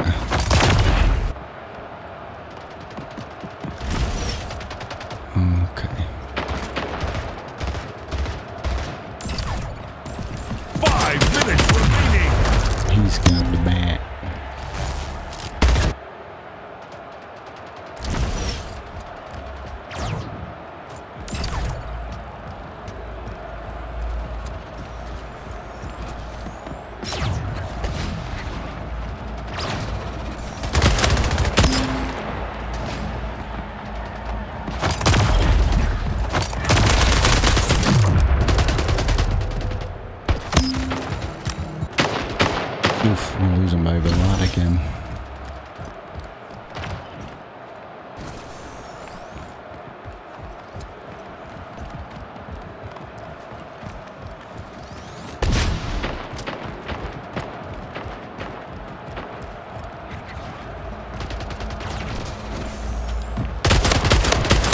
Slayer.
Slayer, killing spree.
One minute remaining.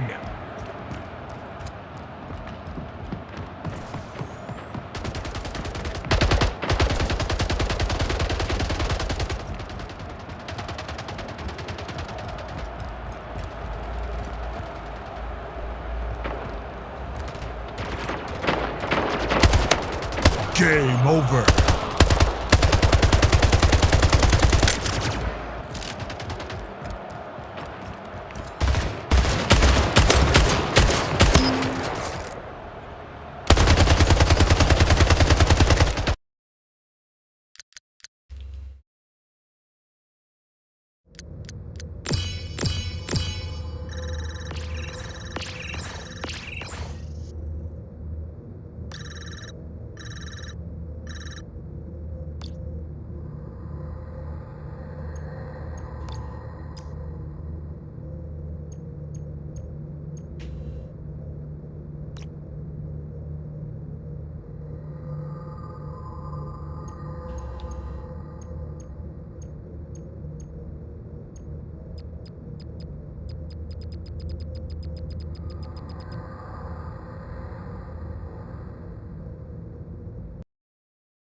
Yeah.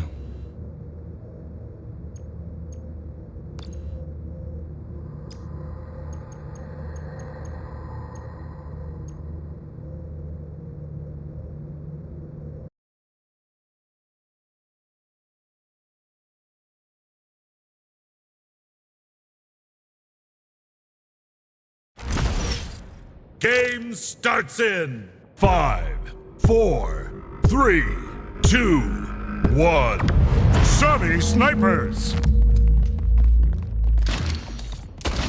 lost the lead.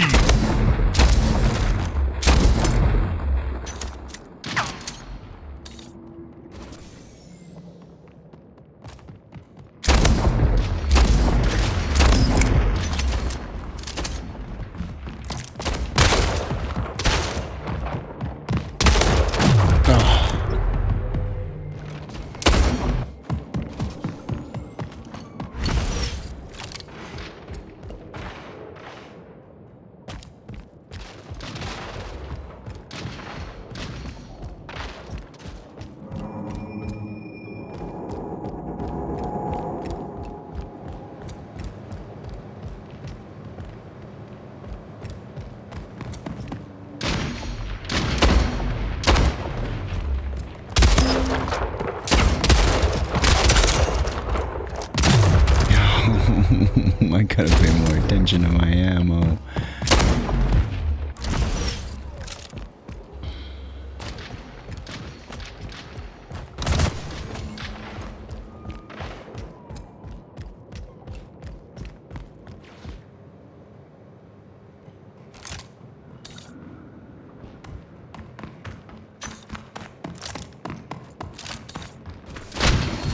Kingslayer.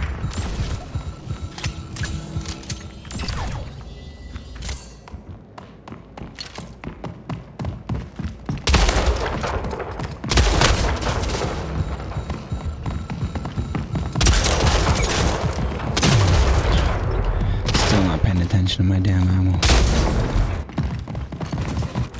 Alright, let's try that again.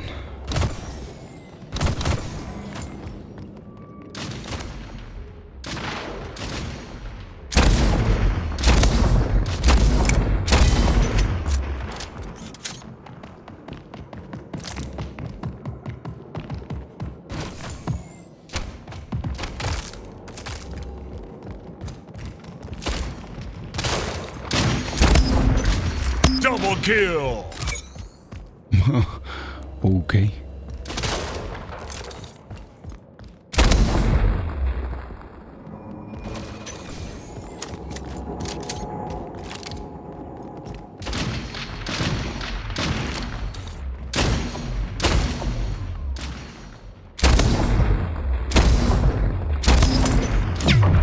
Oh. No. That's silly.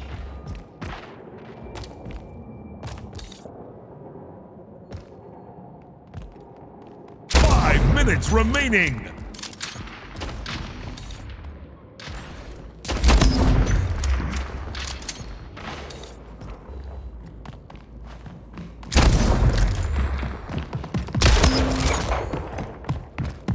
Double kill.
kill. Headshot. Damn.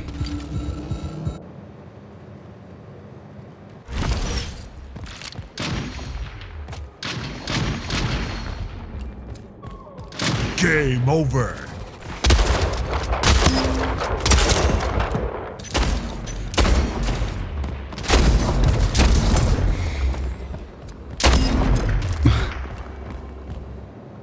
He just stood there and took it, apparently.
Game starts in 5, 4, 3, 2, 1. Sunny snipers.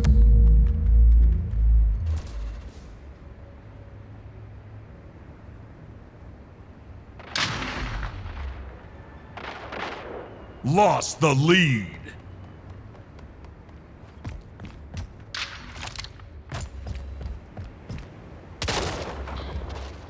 Tied the leader. Lost the lead.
Double kill!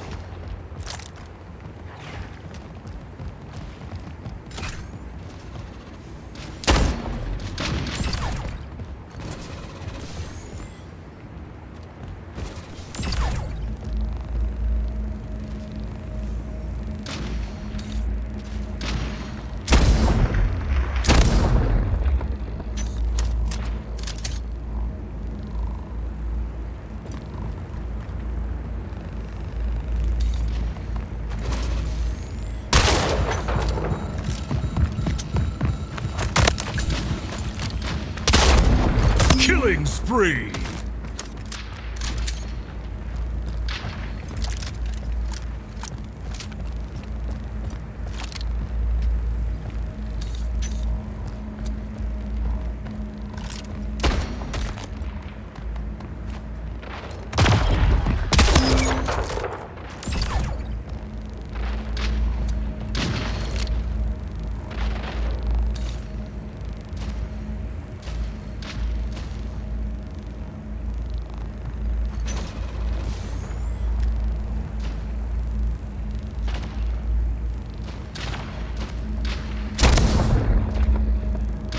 Five minutes remaining.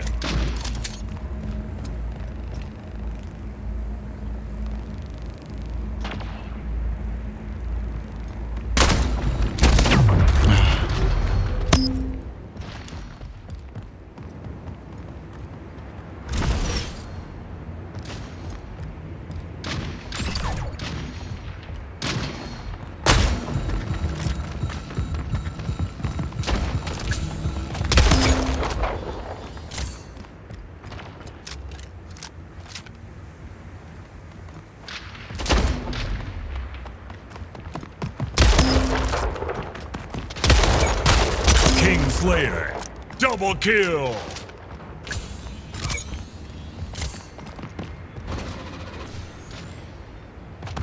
Killing spree!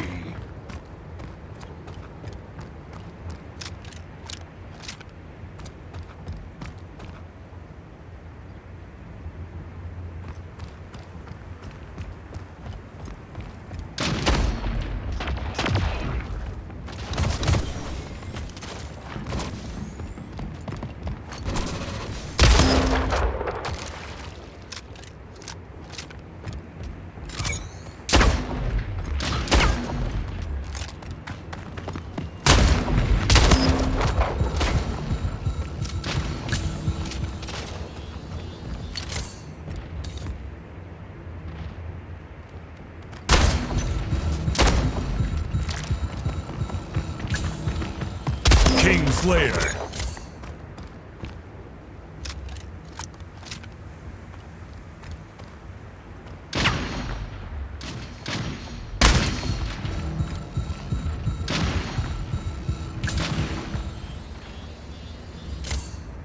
Tied the leader. Lost the lead.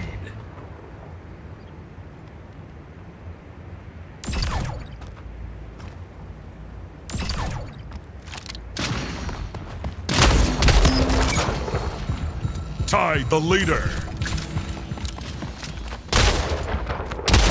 Lost the lead.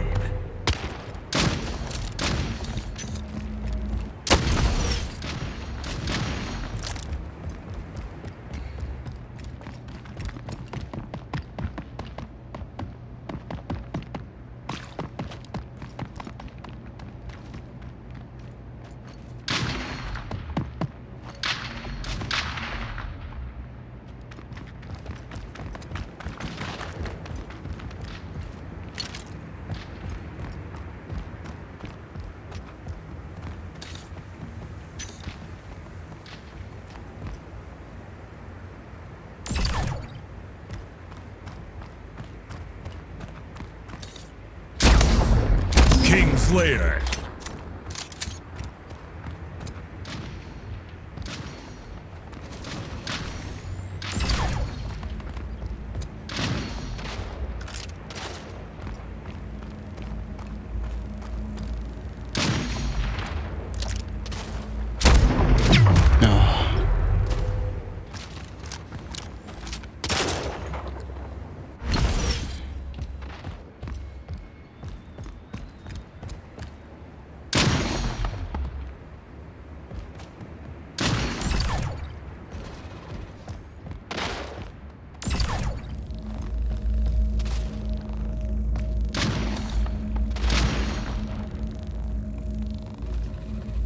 One minute remaining!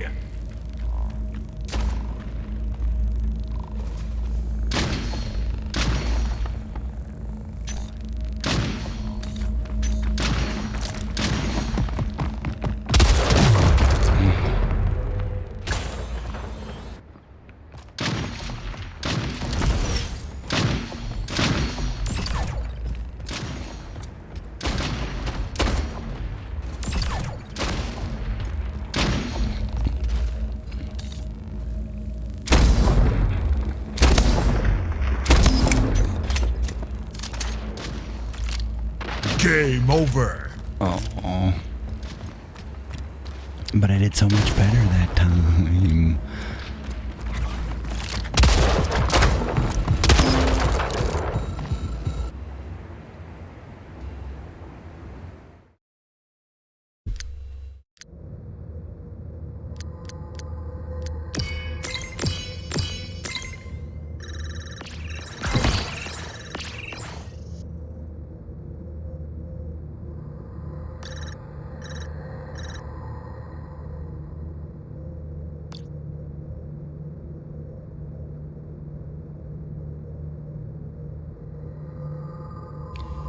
Pretty sure I had a higher kill rate than you, or kill death spread than you, bud. Thanks, though.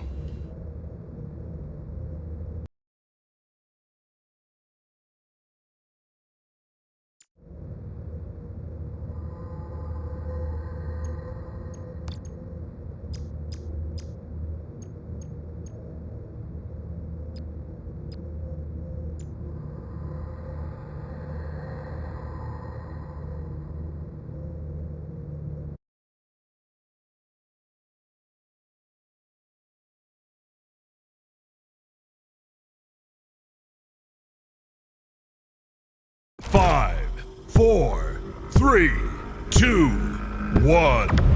Team Deathmatch.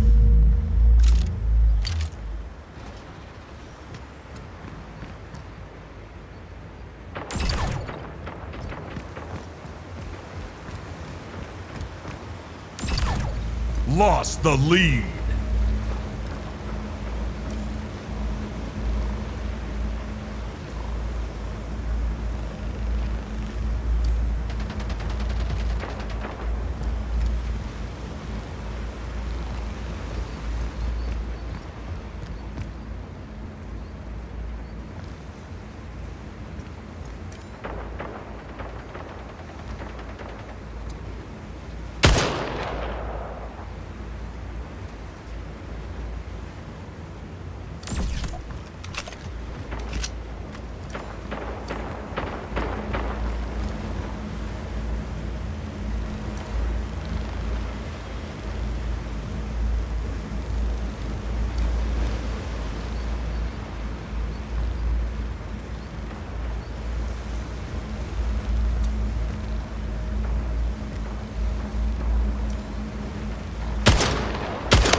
I want assault rifle. I want the battle rifle.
Remaining.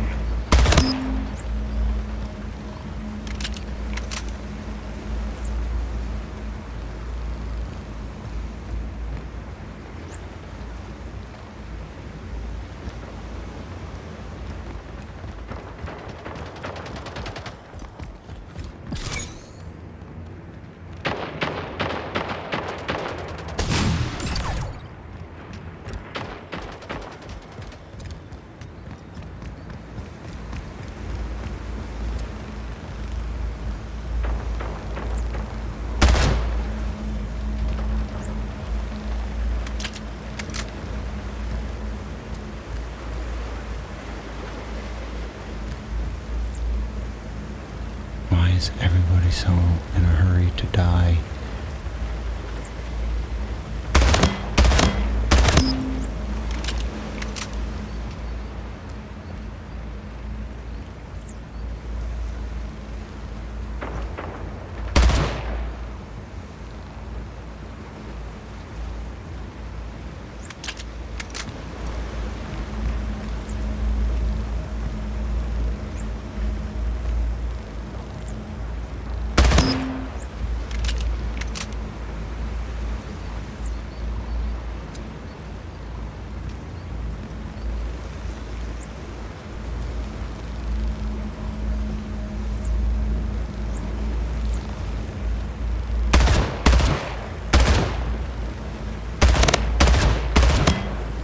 Killing spree.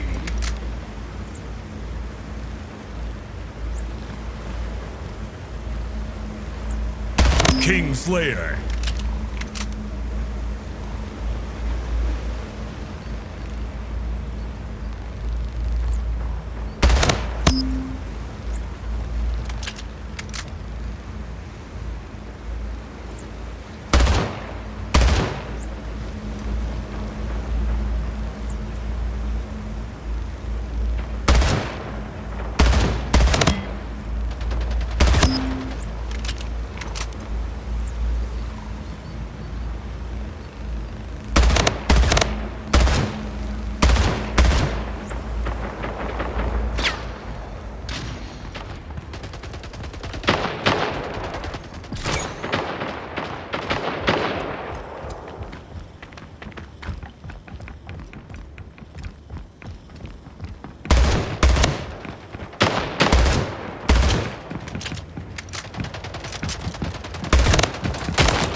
Game over.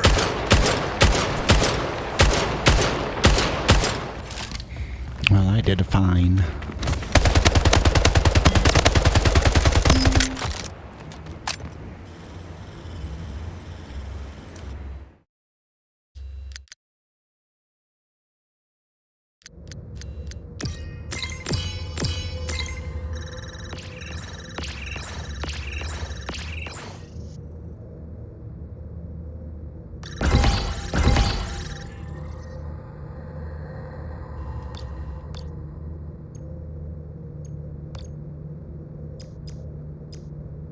Ugh.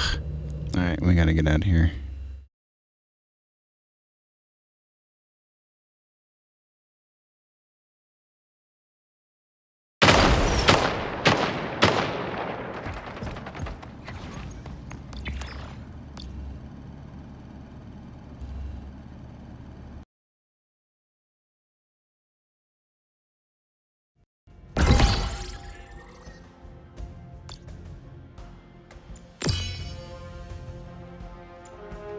Okay, let's go. Settings.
Yeah, let's try that.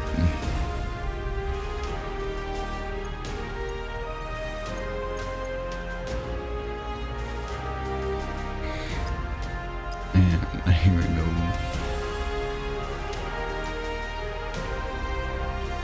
Jump.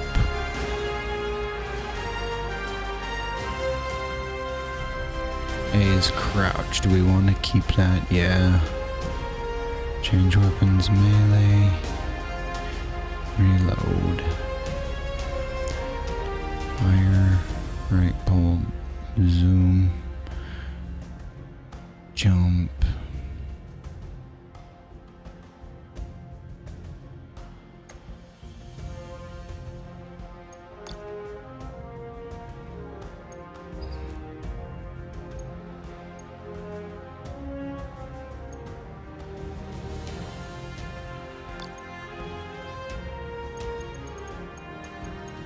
Let's keep portals on the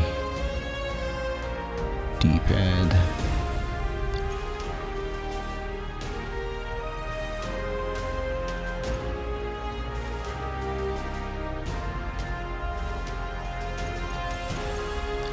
So let's keep this on Halo style.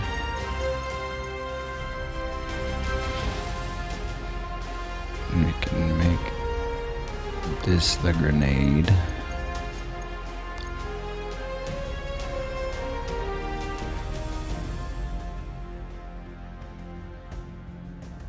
Let's try that.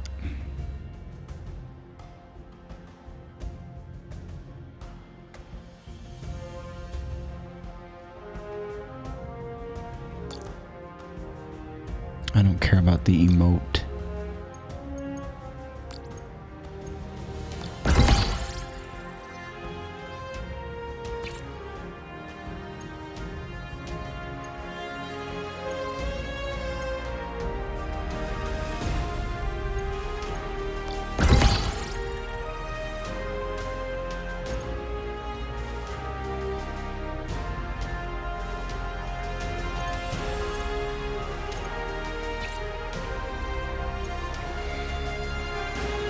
Ooh, gold battle rifle, complete all challenges. Okay, let's do that.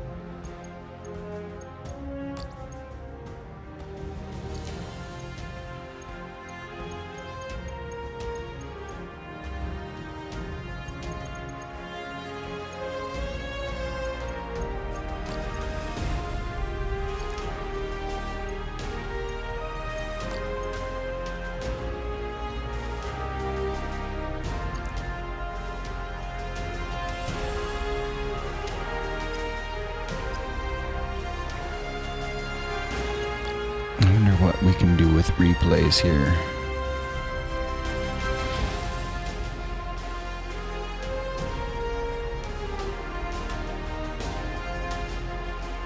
Oh, we have to store the replays, huh?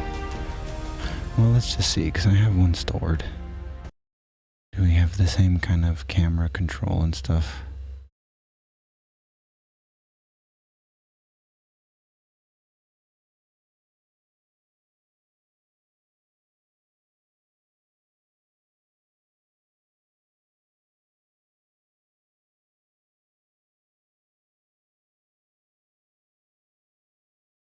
Team Deathmatch. Oh. Okay. Super basic.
You can only get your own first-person view.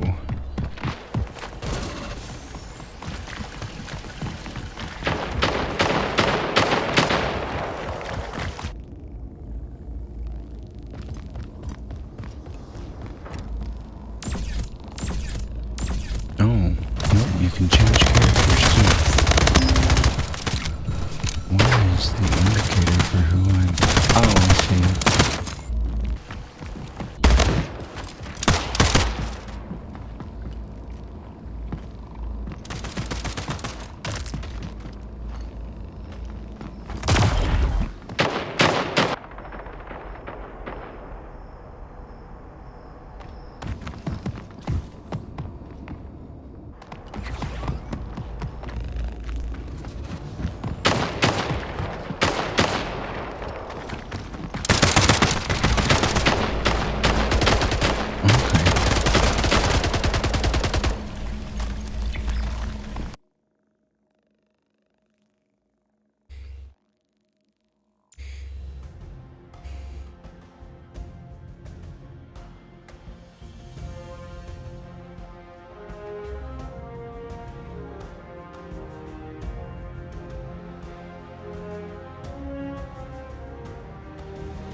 5, 4, 3, 2, 1. Team SWAT, aim for the head!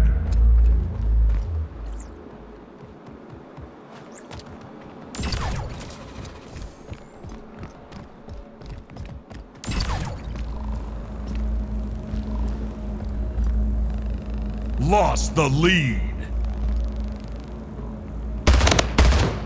First blood. Tied the leader. Gained the lead.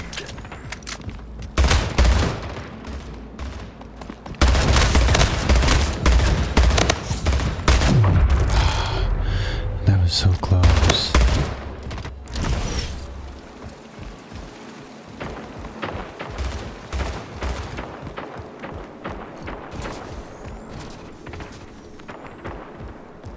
Gained the lead.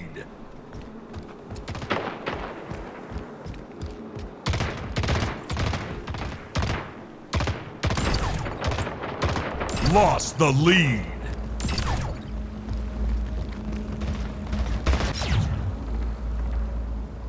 Tied the leader.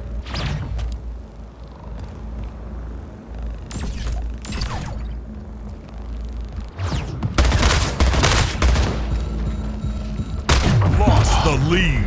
No. Tied the leader. Lost the lead.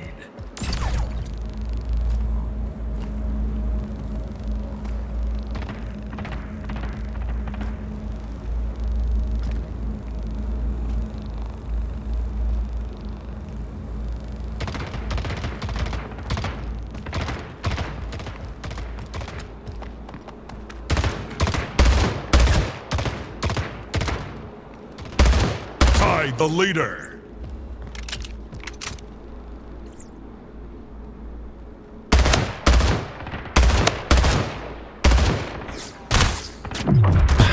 Lost the lead.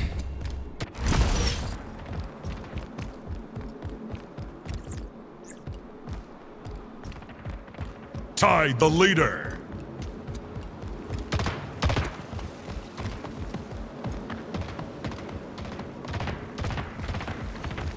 Lost the lead.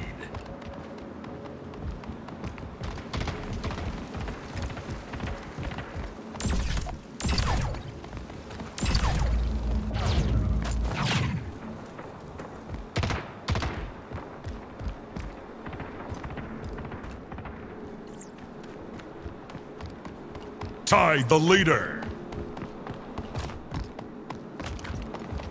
Gained the lead. 5 minutes remaining.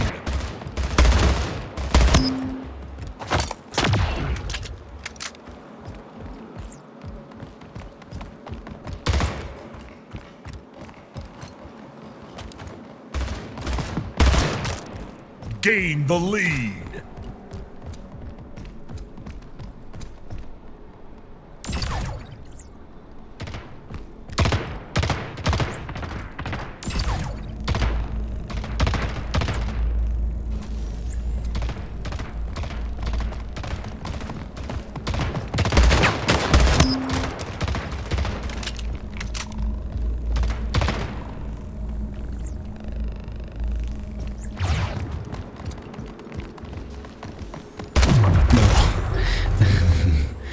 That was dumb.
Kingslayer.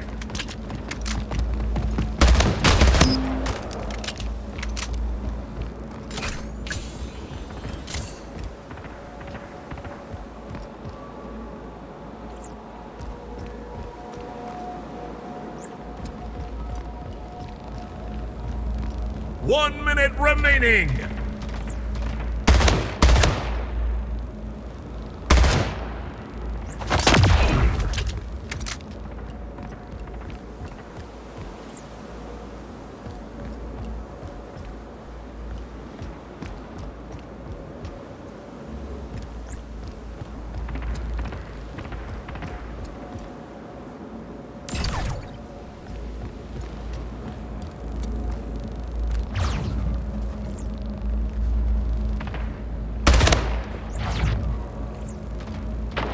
Kingslayer.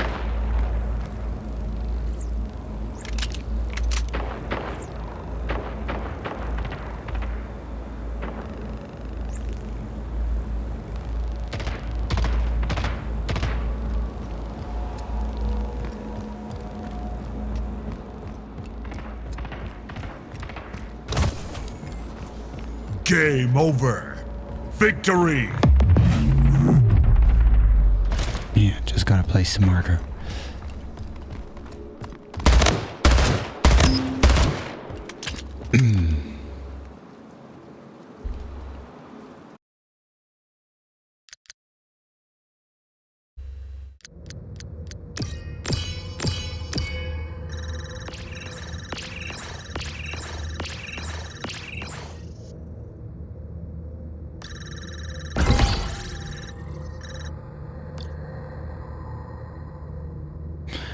Like the changes I made.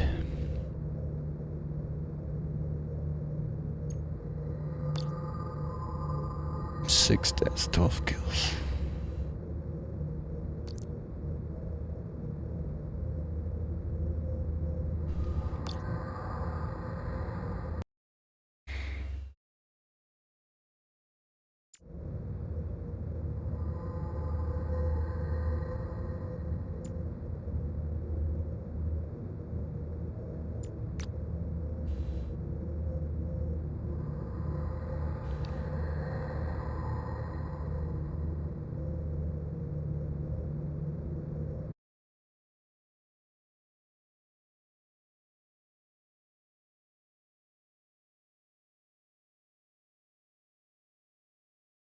Game starts in 5, 4, 3, 2, 1.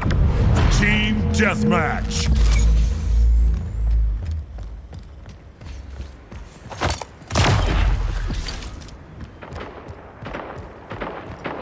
Lost the lead. Tied the leader. Gained the lead.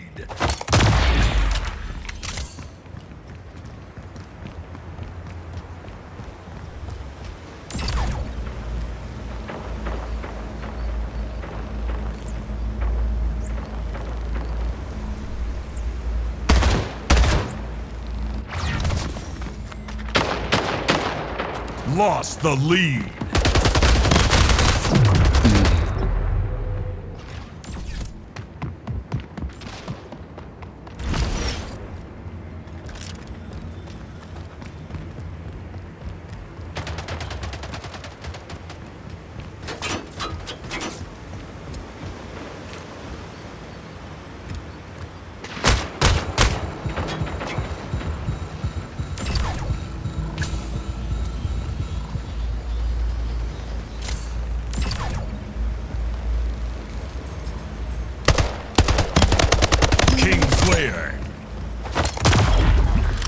I keep forgetting that I did that. Okay. Height.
5 minutes remaining.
Slayer. Double kill.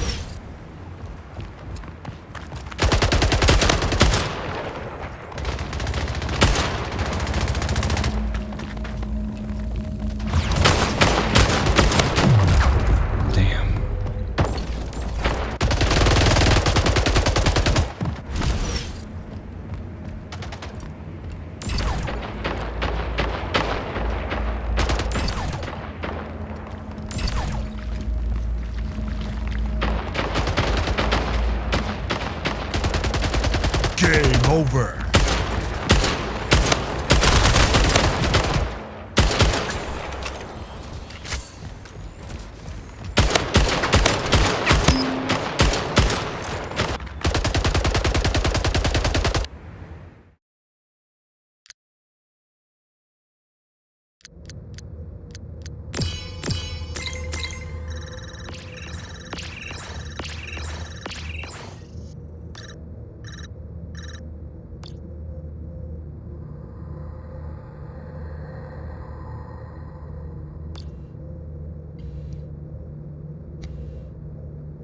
Well, okay.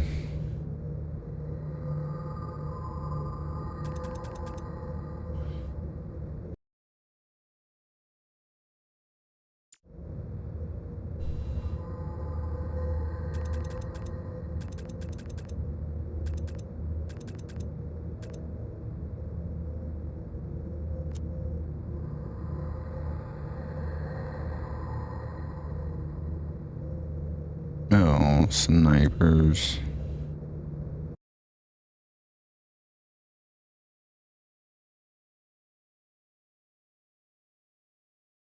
Game starts 5, 4, 3, 2, 1. Team Deathmatch.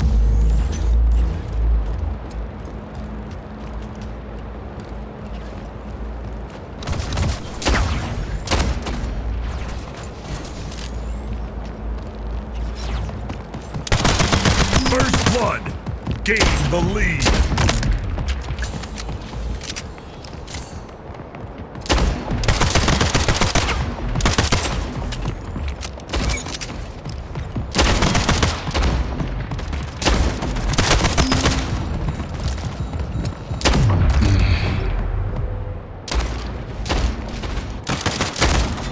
lost the lead.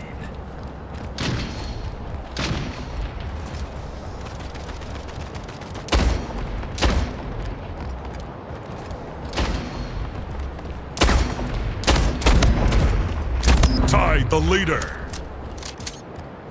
Gain the lead.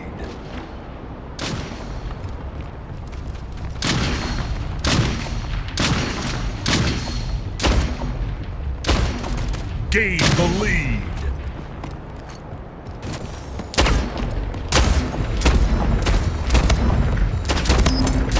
Gain the lead.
Killing spree. 5 minutes remaining.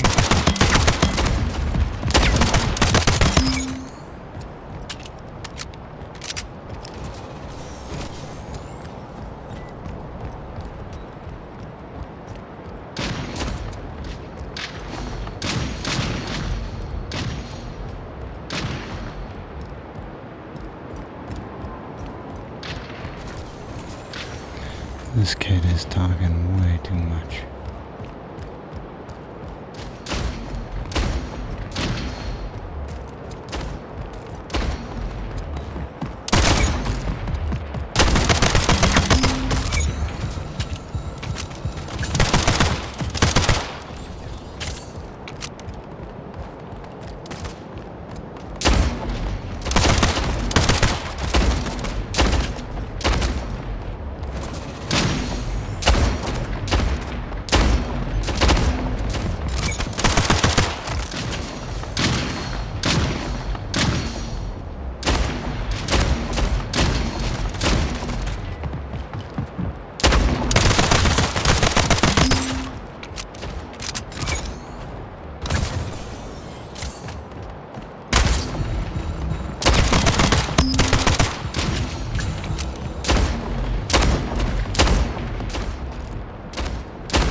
Election Agency. Okay.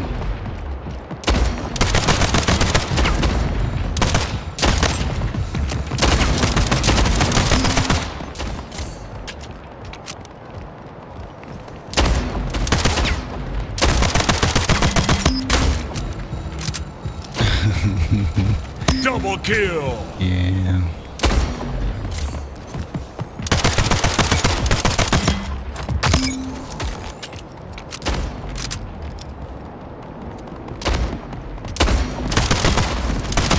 Fragtastic.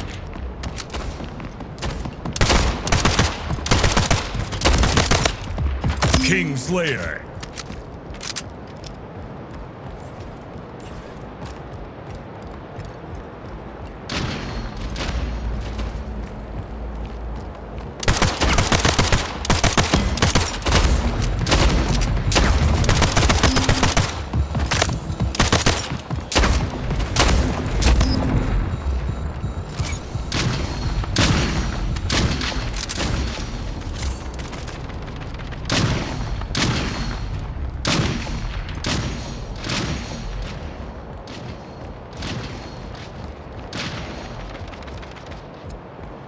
Game over.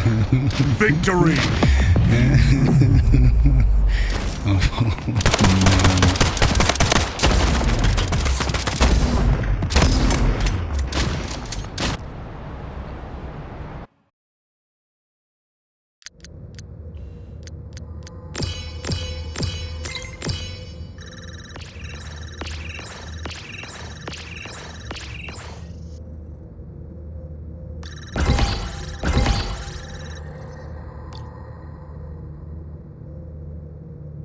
I had 1 death and 20 kills.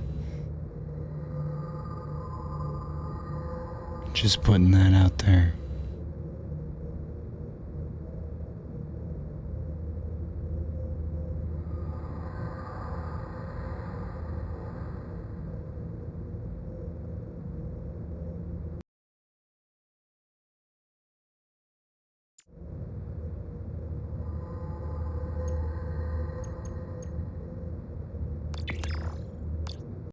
Alright, we're gonna go out on a good one. I totally should have saved that replay and I didn't, and that sucks, but that's where we're calling this. So thank you very much, nerds. My voice is a little worn out now. So yeah, all of the things, I don't know, it's late and we just need to end this. So before we head out, always remember that if it is generally nerdy, there we go, it's probably here. And I figured out all of my issues with the stream. Hooray.